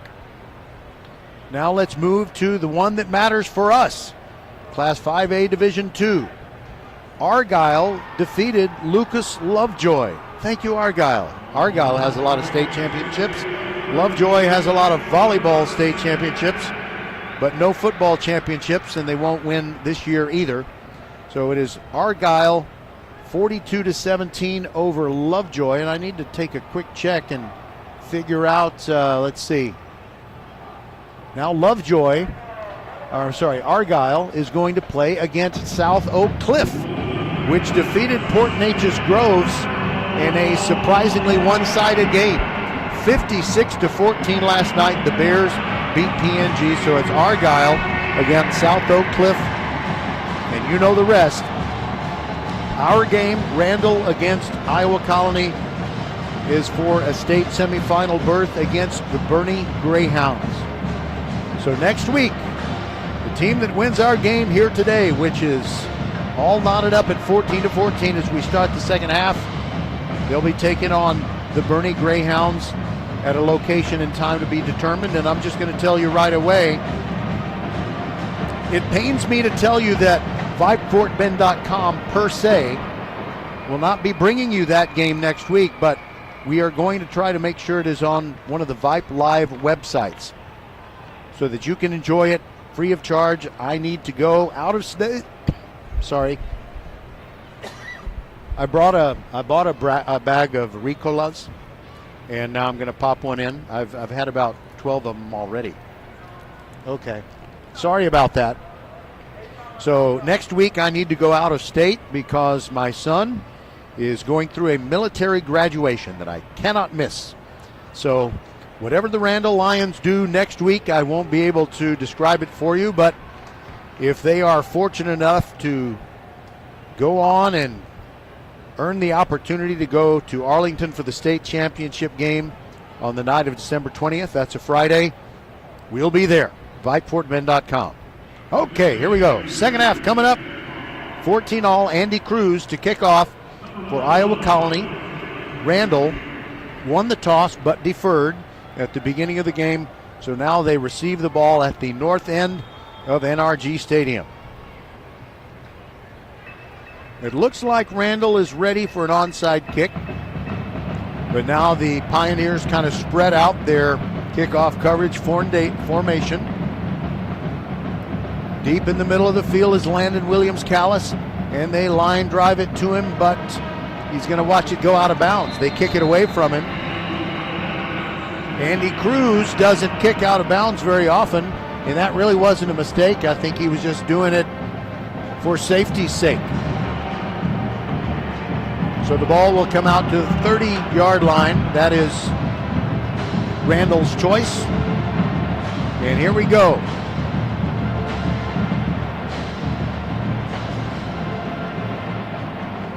Both touchdowns for Randall in the first half accounted for by Keelan Sweeney.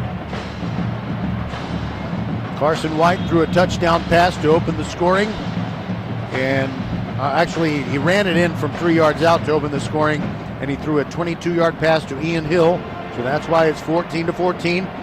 Keelan Sweeney starts the third quarter at quarterback, hands it off to Landon Williams-Callis, stretching it left, gets outside the numbers, but only a 2-yard pickup to the 32.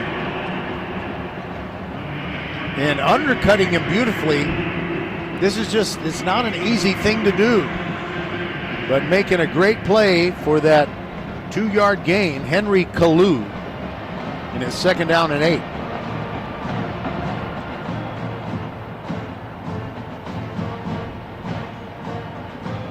Deshaun Burton in the backfield along with Sweeney and Williams-Callis.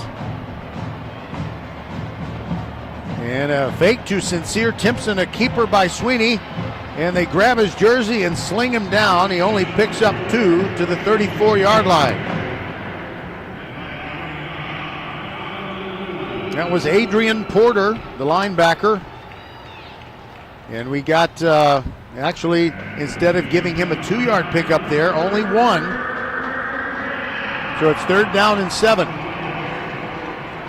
Opening drive of the 3rd quarter. We've got a 14-14 game, the winner to go to the state semifinals of Class 5A Division II against the Bernie Greyhounds.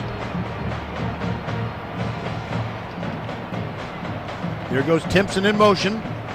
Sweeney runs right, drops back, looking down the field, now rolls back over to the other side, back to the middle, going to scramble, and only gets a yard. And now we get a penalty flag coming in. I think we may get a late hit. They might call it on Henry Kalu.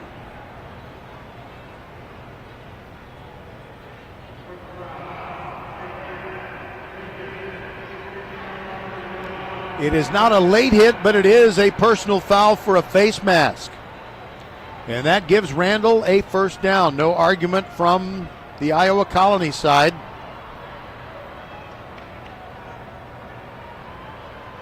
The 15-yard walk-off puts the ball at the 49-yard line of Randall.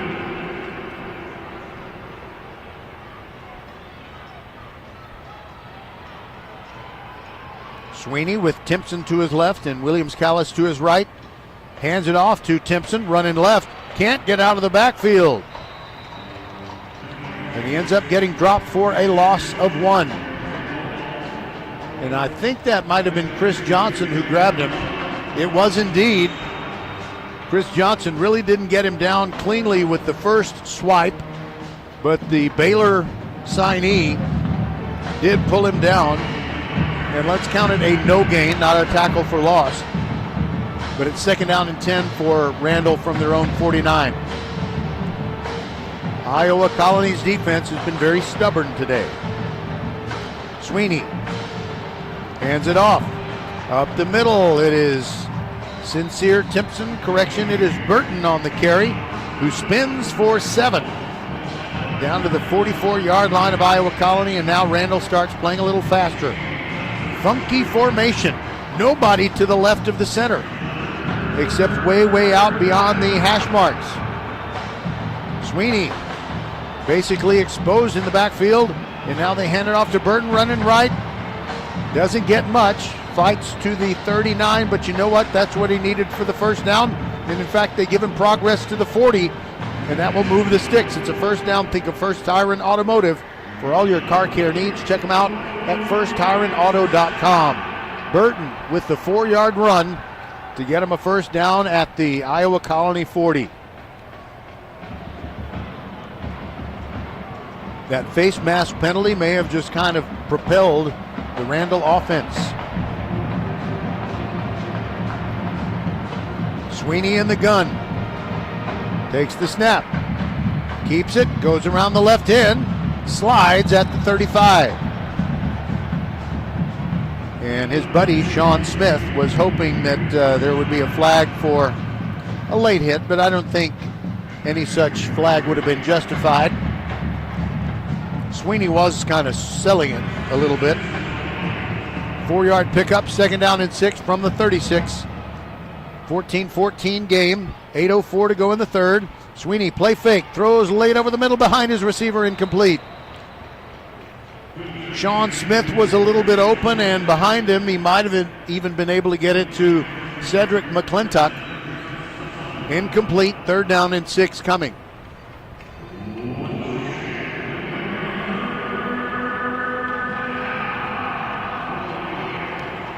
Big 3rd down play. Keelan Sweeney clapping his hands together.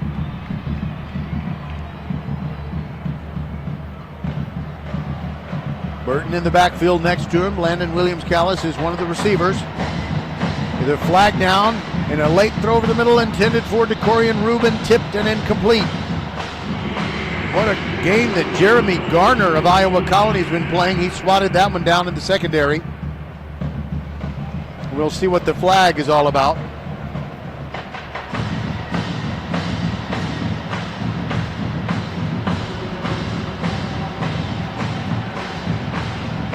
It was either illegal formation or illegal procedure on Randall.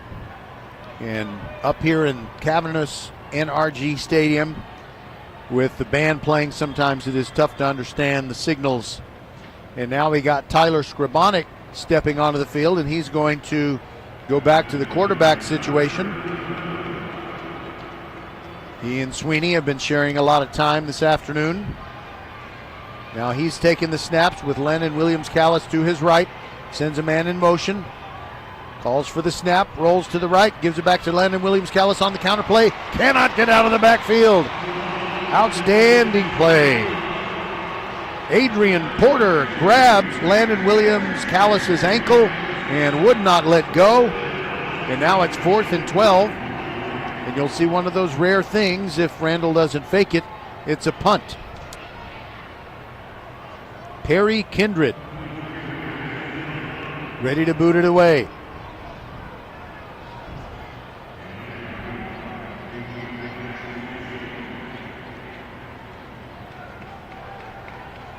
And it is the stud wide receiver, Jaden Warren, back for it. No rush on the punt. It's a short one. Bounces near the 20. Bounces short of the 15, now rolls the wrong way as far as Randall is concerned. And Cameron Hippolyte falls on the football at the 17, and that's where these Iowa Colony Pioneers will start their first possession of the second half. It is 14-14. Randall with 207 total yards to 166 for Iowa Colony. The rush yards are a big advantage, 127-78, but Iowa Colony has more pass yards, 88-80. Randall, 15 first downs to 10 for Iowa Colony. Carson White in the gun, sends Jaden in motion, and now quarterback draw. About a 2-yard gain, and that's it. Wayne Kelly on the stop for Randall. 1-yard gain, 2nd down and 9.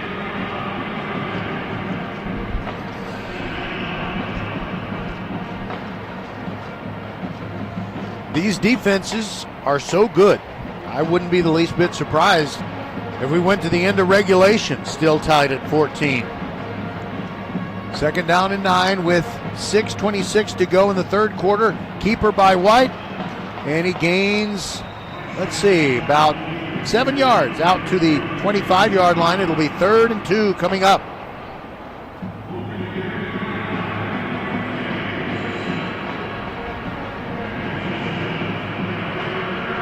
I was trying to ID the tackler on that one. I couldn't quite see it. Sorry. 3rd down and 2.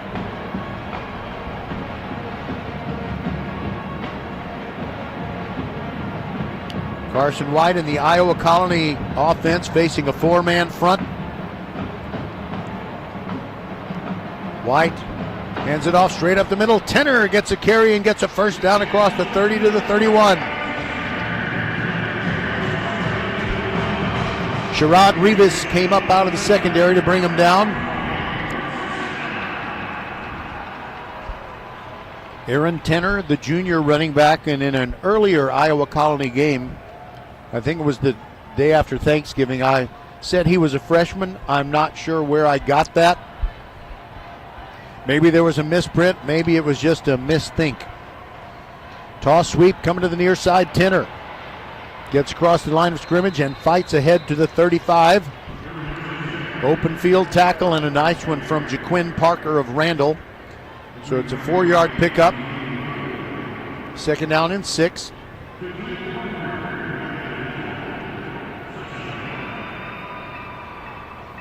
Always have to watch out for Jaden Warren. He's the receiver split out to the far side. Pat Oliver on him. But now it's a timeout. Randall will take it with him. We're still tied at 14. 4:50 to go in the third quarter. And when we come back, it's going to be second down for Iowa Colony.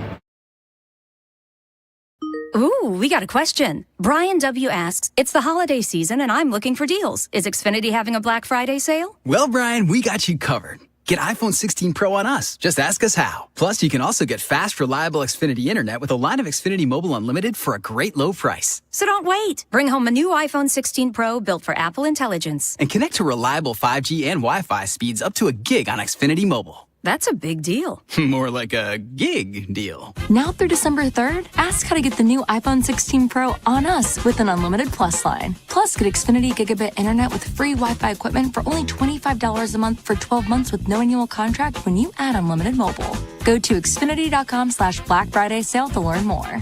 Restrictions apply. Taxes and fees extra. After promo, regular rates apply. Gig Wi-Fi requires Xfinity Gateway. Xfinity Mobile requires Xfinity Internet. Gig speeds available via hotspots to Xfinity Mobile customers only. Reduced speeds after use of monthly data included with your data option. Actual internet speeds and data thresholds may vary. On the play, coming out of the timeout, Carson White with the keeper, and he fights to the 40. He is 1 yard short of the first down. It's 3rd and 1 coming up.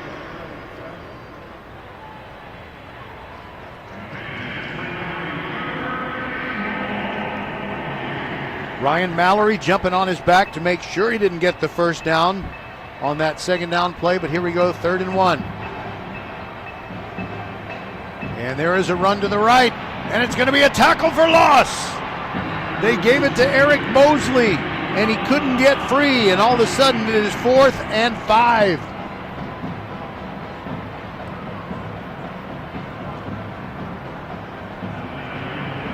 That was a team effort, but the guy that deserved the most credit is Tashawn Williams, who didn't make the tackle clean, but he did blow up the play.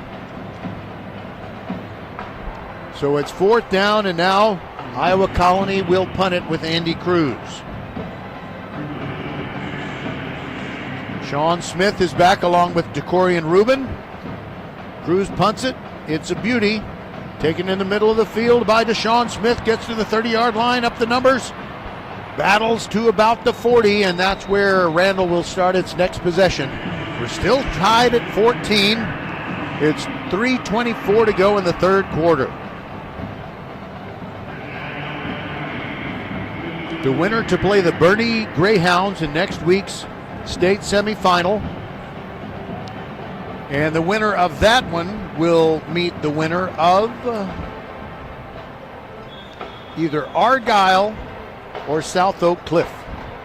They play next week.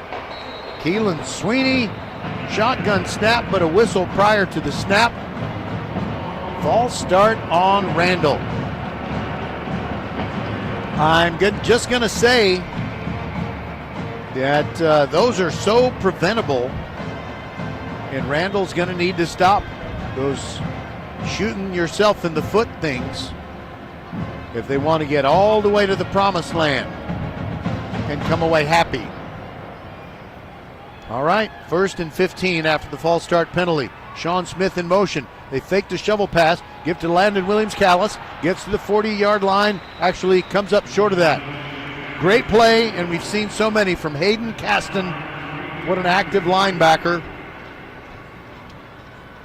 What pursuit, and Landon Williams-Callis can run around a lot of players, but he couldn't do it there. And I gave him credit for a run to the 40, but he was spotted at the 39, so it is 2nd down and 11. Sweeney, empty backfield. 3 receivers on his left, 2 on the near side. He's going to keep it. Dodges a man, gets across the 45, stopped at the 46, they push him back. And now the scrum is moving around, but we hear whistles, so he is 2 yards short of the first down. 3rd and 2 coming up.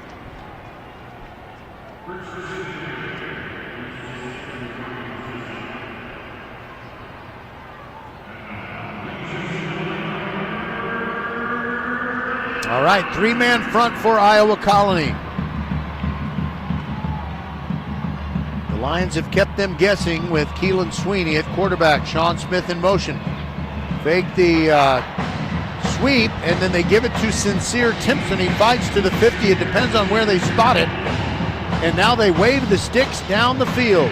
Sincere Timpson fighting to the 50-yard line just enough for the first down. That's a first down. Think of First Tire and Automotive for all your car care needs. Check them out at firsttireandauto.com. We're tied at 14, and we've got 1 minute, 35 seconds to go in the third quarter. On 1st and 10, Keelan Sweeney fakes the handoff, throws it in the left flat. Completion, but a short one. Not much there. Cedric McClinton is wrestled down immediately. Haston there. And also Macario Brackens. 4-yard pickup, 2nd down and 6. The new line of scrimmage is the Iowa Colony 46.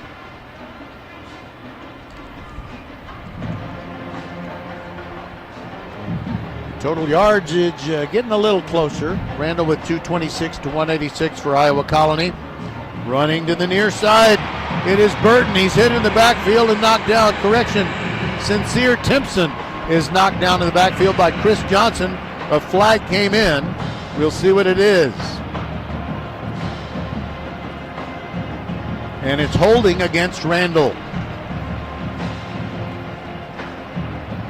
2-yard loss, 2nd down and 12 coming up, assuming that Iowa Colony declines the penalty.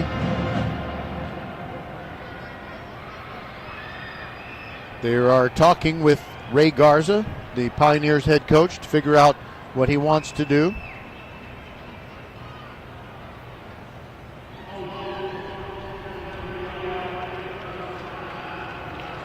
And they did decline it, so it's 2nd down and 12 for the Lions from their own 48.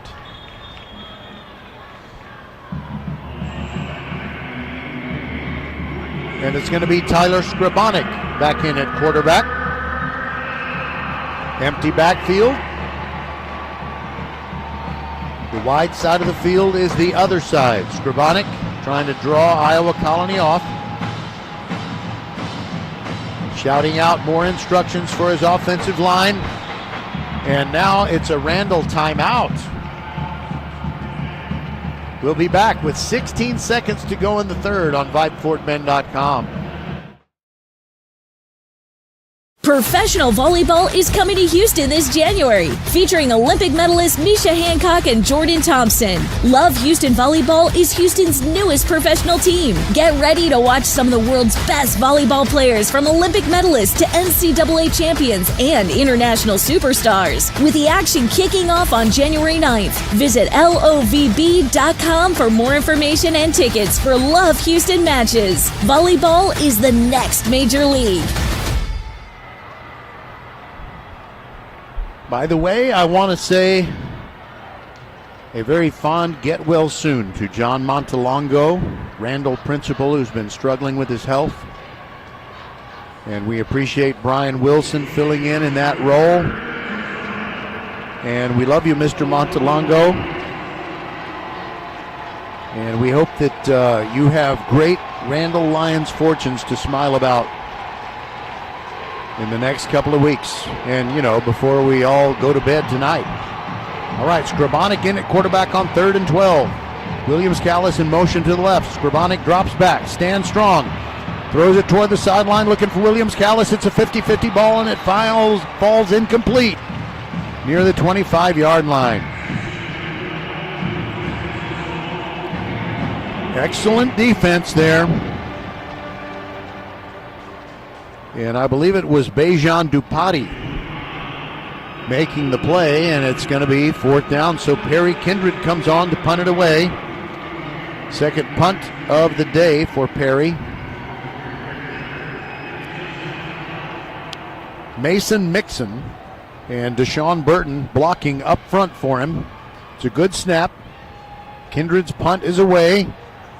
And Jaden Warren calls for a fair catch and makes it at the 25-yard line. That's where Iowa Colony will start.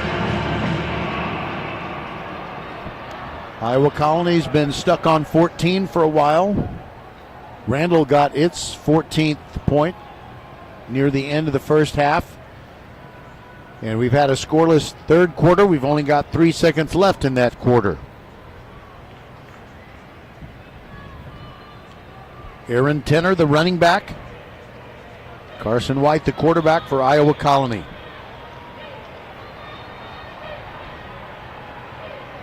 Going from right to left for one more play in this third quarter. Fake handoff and a swing into the flat. Short gain, about a 3-yard pickup for Aiden Starling. And that'll do it for quarter number 3. We're still tied at 14. This is VypeFortBend.com. We'll be right back.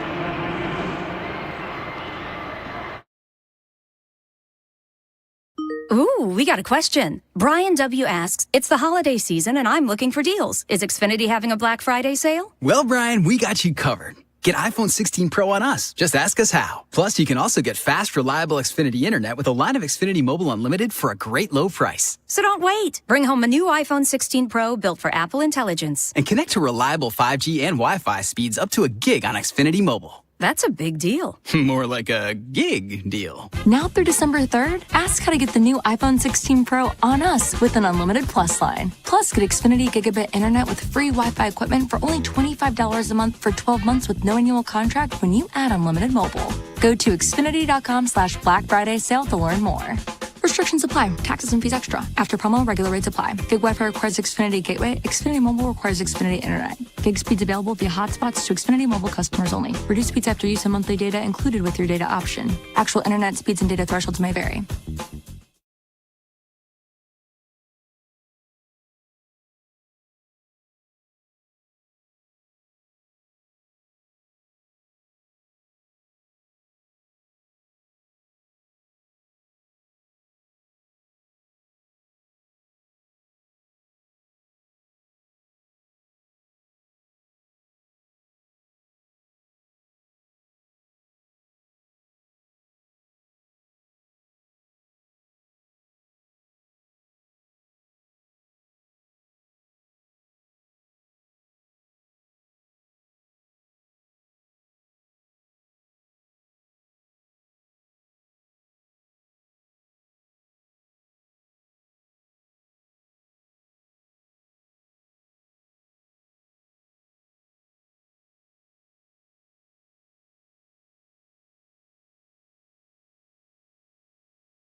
Be the first to know. Sign up for the First Tire and Automotive email updates and be the first to hear about exclusive promotions and special offers. Plus, get a $10 off coupon for your next service just for joining.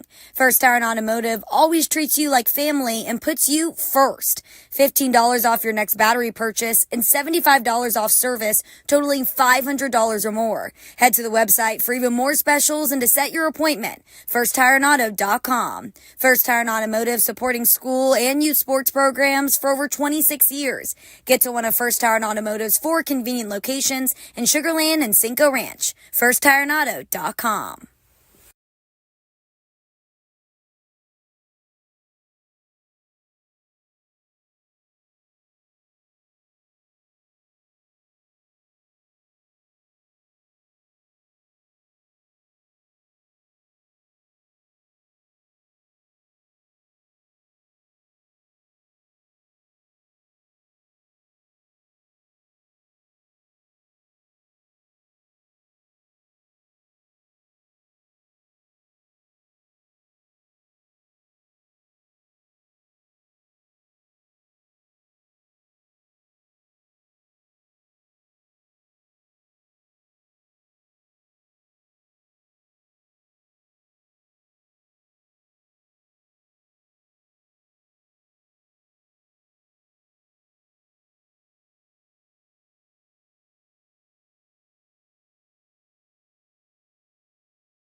Mark your calendars. Professional volleyball is coming to Houston in January 2025. Led by Houston's newest pro team, Love Houston Volleyball. Get ready for non-stop action as some of the world's best players take the court. Featuring Olympic medalist Misha Hancock and Jordan Thompson. Love Houston is ready to compete for the season's first championship title. Get your tickets now for this historic first season. Visit lovb.com today. Volleyball is the next major league.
Okay.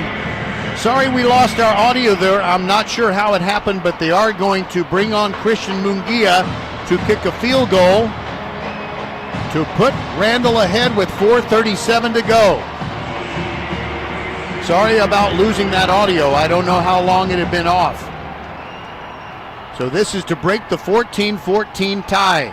Out of the hold of Keelan Sweeney. The kick is no good. Oh, that hurts. He's been so dependable all year long.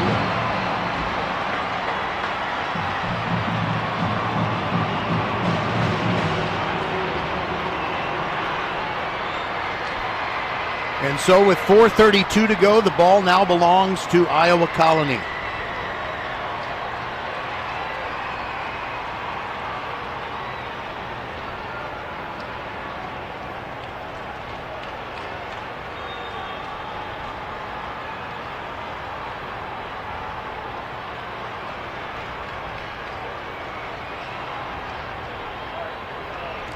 All right, running to the left is Carson White on first down. Gets a first down and more across the 35. And a Randall player's helmet comes off. That player is Pat Oliver. He's got to leave the field for a play. It's a 15-yard pickup to the 25. After the missed field goal, the missed field goal touchback comes out to the 20.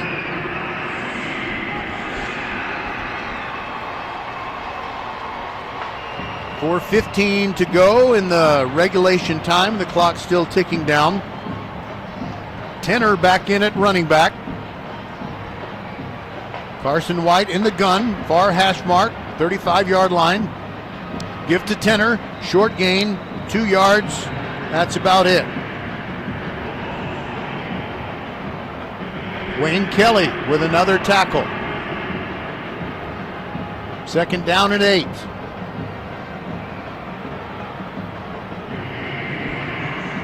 This game might be bound for overtime. Clock ticking down, and we're going to be past the 3.5-minute mark before the Pioneers snap it.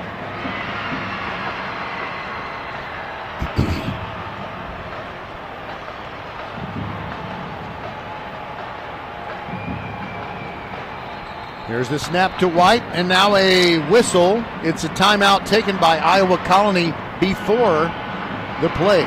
We'll be back.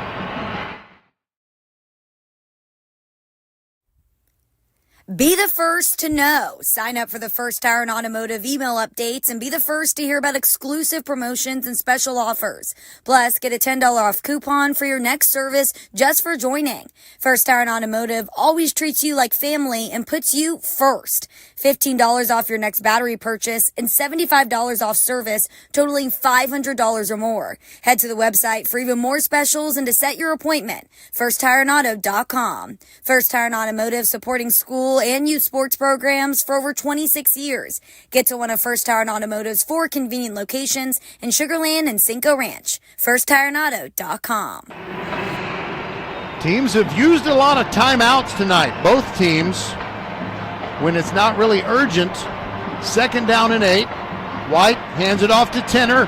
Blasted in the middle of the line. No gain. Jaquin Parker does a pretty good impression of a concrete wall. And it's 3rd and 8. The clock is down under 3 minutes now and still ticking.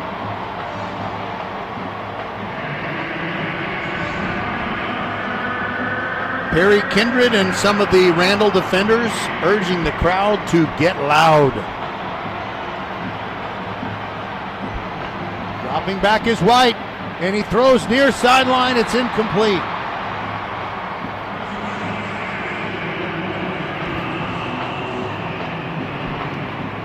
All right, so, by the way, I apologize again for that period of silence that you endured. But the score had not changed. Nobody has scored in this second half. And now Andy Cruz is going to punt. It's a funky punt formation. A guy over center. 2 guys are going to rush. Now everybody rushes to the middle. Now it looks more conventional. Clock down to 2:39. Cruz punts it away. Sean Smith following it back, watches it bounce.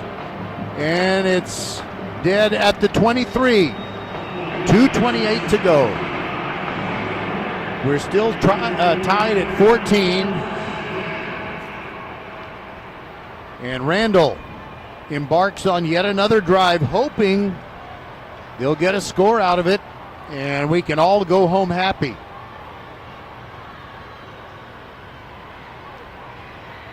They've used Keelan Sweeney and Tyler Skrabonic interchangeably, but it is Skrabonic who comes out on 1st down for this drive that starts with 2:28 to go. 1st and 10 from the 24.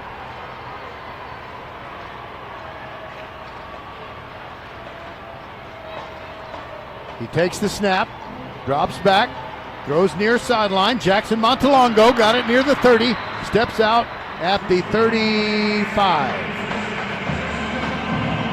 And that is a 1st down, that's a 1st down, an 11-yard pickup.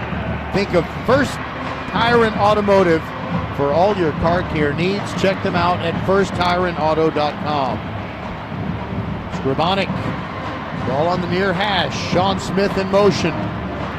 Takes the snap, gives to Landon Williams-Callis, breaks through, gets across the 45, and out to about the 49.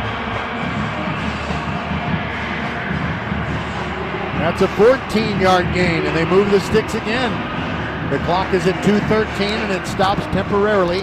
Now it starts again as they set the chains.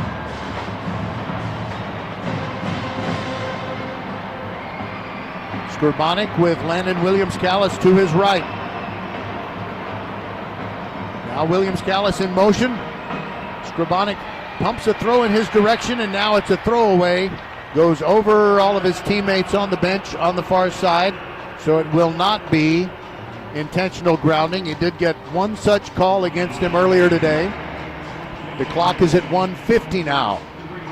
2nd and 10.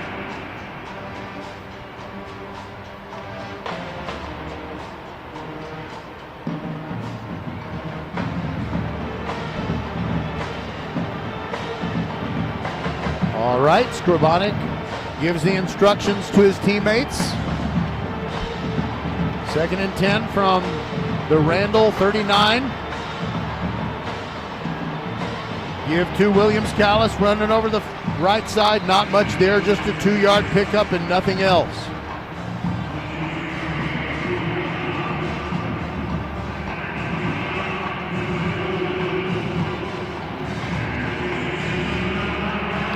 Third and 8 coming up.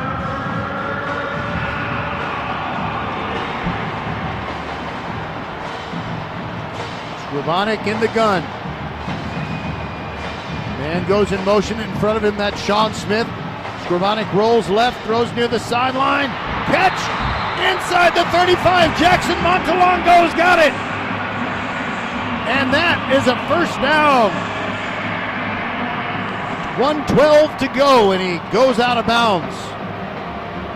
Jackson not real tall. He went up and got it and put the foot down before he went out of bounds. Huge catch. At the 37, it's 1st and 10. 1:12 left. Now it is Sweeney back in at quarterback. Hands to Landon Williams Callis. Tries the right side. Gets about 4, and that's it. Goes down in a heap with a whole bunch of black jerseyed Pioneers. Chandler Love in on the tackle. Clock is now at 54 seconds and ticking down. I know that Christian Munguia would love another shot at a field goal and one that could potentially win it.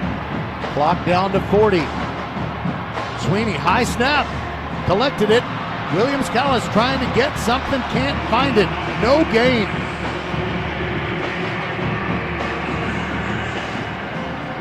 Daniel Sweeney with the tackle for Iowa Colony, and the clock is now at 21 seconds to go.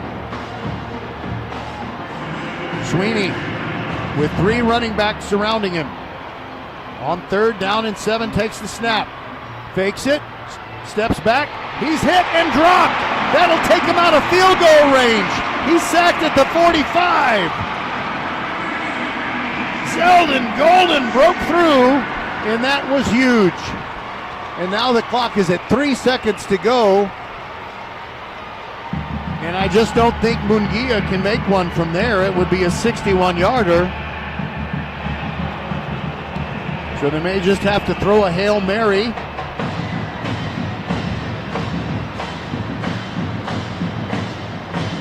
Not a point has been scored in the second half.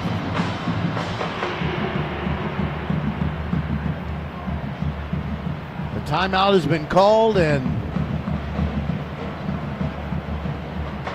I'm not really sure how many timeouts anybody has.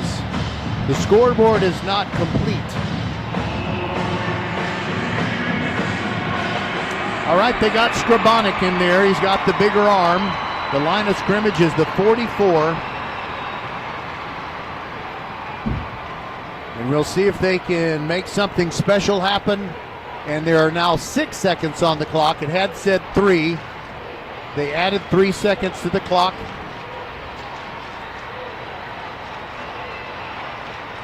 And Scribonic is ready in the spread.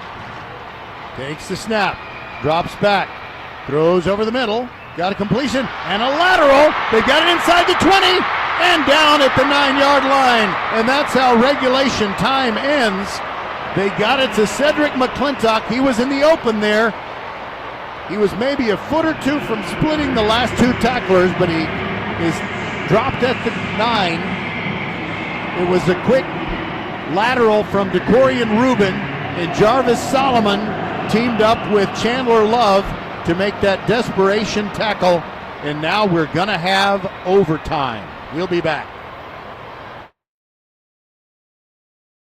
Ooh, we got a question. Brian W. asks, it's the holiday season and I'm looking for deals. Is Xfinity having a Black Friday sale? Well, Brian, we got you covered. Get iPhone 16 Pro on us. Just ask us how. Plus, you can also get fast, reliable Xfinity internet with a line of Xfinity Mobile Unlimited for a great low price. So don't wait. Bring home a new iPhone 16 Pro built for Apple Intelligence. And connect to reliable 5G and Wi-Fi speeds up to a gig on Xfinity Mobile. That's a big deal. More like a gig deal. Now through December 3rd, ask how to get the new iPhone 16 Pro on us with an unlimited Plus line. Plus, get Xfinity Gigabit Internet with free Wi-Fi equipment for only $25 a month for 12 months with no annual contract when you add unlimited mobile. Go to Xfinity.com/Black Friday sale to learn more.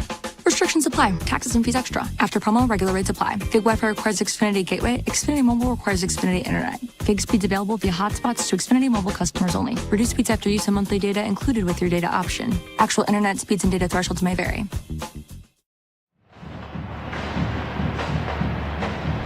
Okay.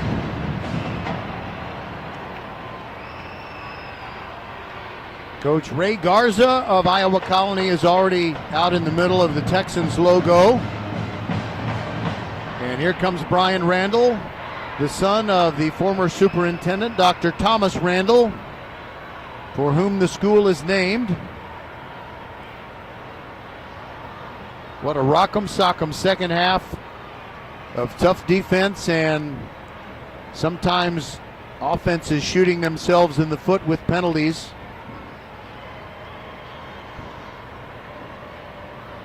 Ricky Prine is our referee, and this is a coin toss for real, not a ceremonial one.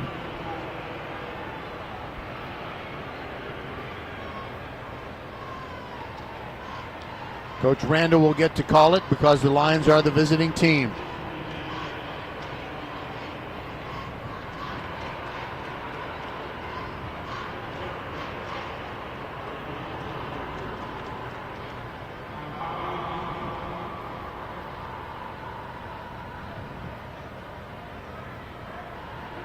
Wow, this is a real lead up to the coin toss.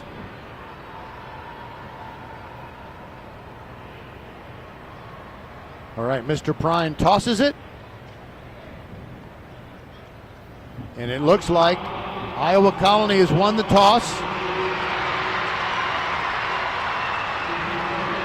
Iowa Colony, I presume, elects to go on defense first.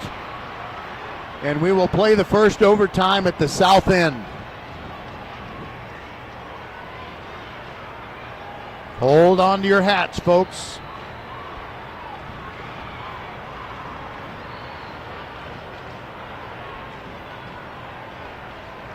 I wonder if this will be like the overtime between Georgia and Georgia Tech. Or maybe the one in, I guess it was 2020 between A&M and LSU. So the ball for this first overtime will be placed at the 25-yard line. And Randall will go on offense until they score or turn it over.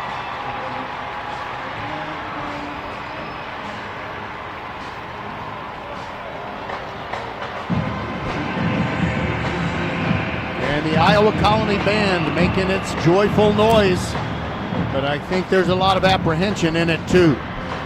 Keelan Sweeney at quarterback, the ball in the middle of the field, and Randall trying to break a 14-all tie, but before they run a play, they false start.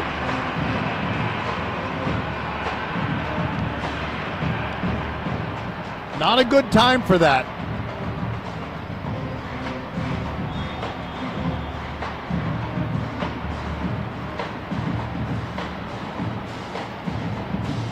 Montelongo and Rubin are the receivers on this side. And a give to the right side. Turning it up, Landon Williams-Callis. Twisting, turning, fighting down to the 18-yard line. So after the penalty, that means they are left with 2nd and 4. They marked him down at the 19, not the 18. Ball on the near hash mark. Randall moving left to right in this first overtime. There goes Landon Williams-Callis. Bounces off of the tackler. Spins. Picks up 3 to the 16. And it's going to set up a 3rd down and a long one.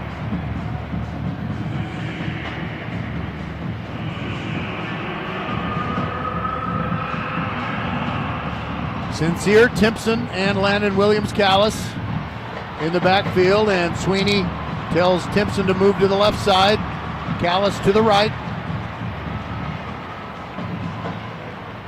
Here's the snap. Give to Williams Callis up the middle. First down at the 10-yard line. Hit hard and hangs on. It'll be first, and I believe not exactly a first and goal, but they'd have to get it to the 2-inch line. You know, they might as well just call it first and goal. In fact, the chain gang considers it first and goal right at the 10.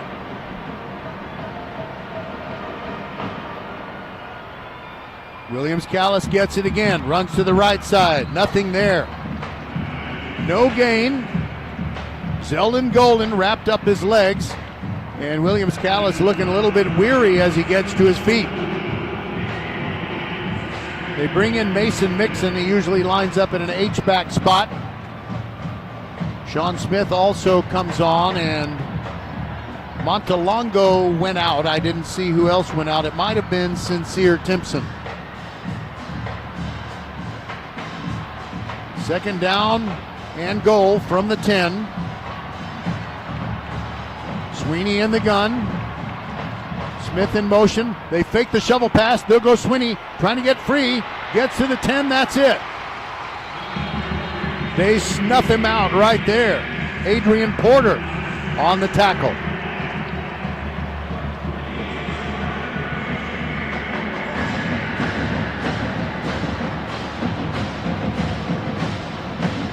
All right, Scribonic is going to come on.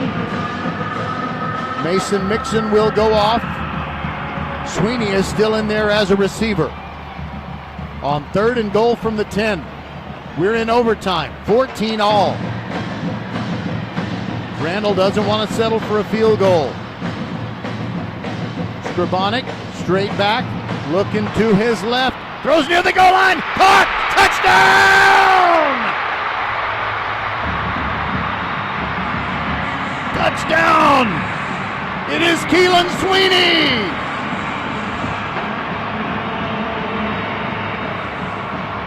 He had stopped right at the 1-yard line, turned around, Scribonic delivered the ball, and then into the end zone he went.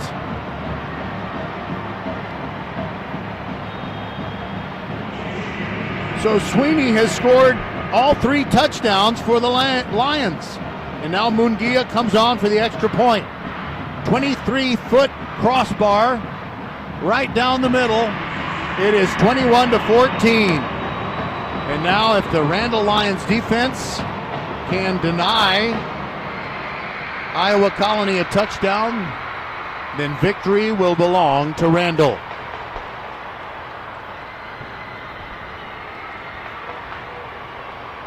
And they have some crowd shots up on the video screen.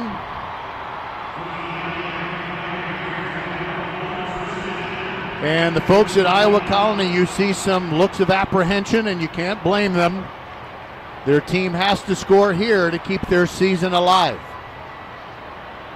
And they will start with the football on the far hash mark and go left to right just as Randall did. 21-14. And Carson White comes out onto the field.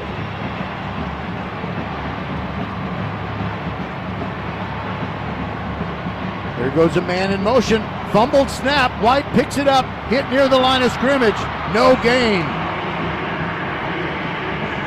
Jaquin Parker disrupted things in the backfield at 2nd and 10 at the 25.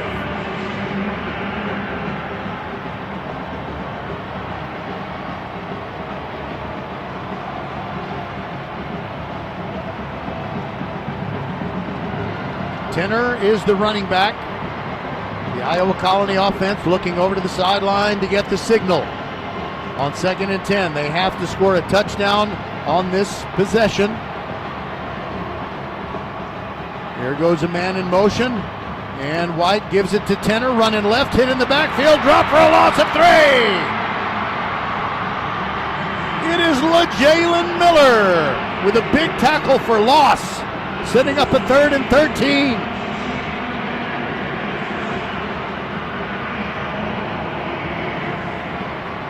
Randall starting to feel it right now.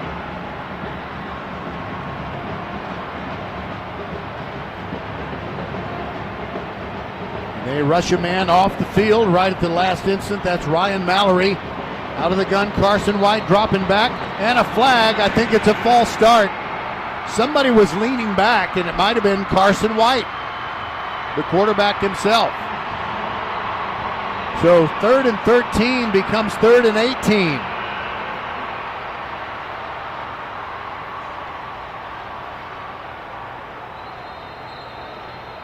And now timeout, Iowa Colony. We will keep it right here.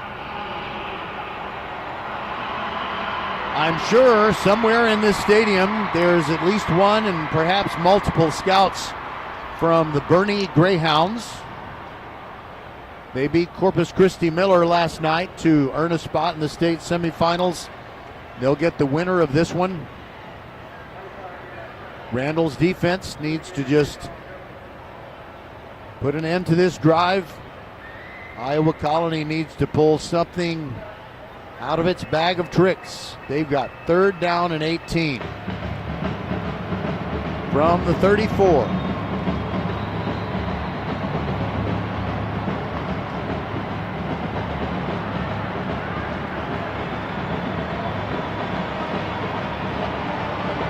All right, they come back out onto the field. Everybody's standing over on the Randall side. Carson White barking out the signals. Empty backfield, he drops back. He has time. He throws it. He's hit as he throws. It's loose. There's a flag down. There's a flag down. We'll wait and see what this is.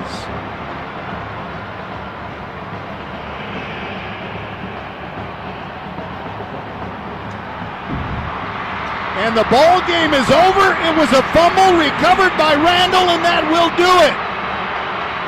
That is the ball game. The Randall Lions are out all over the field celebrating.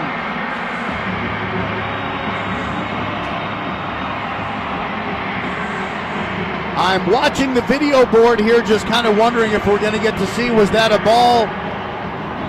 Was it an empty hand coming forward, which would mean it was a fumble, or maybe was it a ball coming forward that could have been ruled an incomplete pass? It doesn't matter.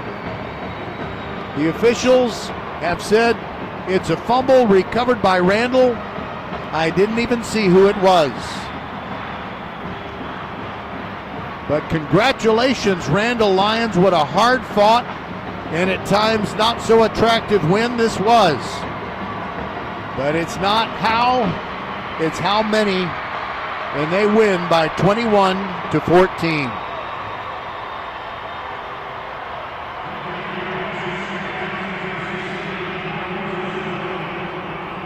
Thank you for being with us. What a great moment for the Randall Lions. The second school year in which they've had seniors in the school. They have made the state's Final Four. The offense came up with a touchdown on their overtime drive, and then the defense said, "We gotcha," and clamped down to finish it out. The final score, 21-14. For Skylar Gillespie, Bob McKay, Merle Bertrand, Suna Venkat, Patrick Kinnick, everybody who's a part of VypeFortBend.com, we thank you so much for sharing this great moment with us. Randall wins 21-14. Good night, everybody, from Energy Stadium.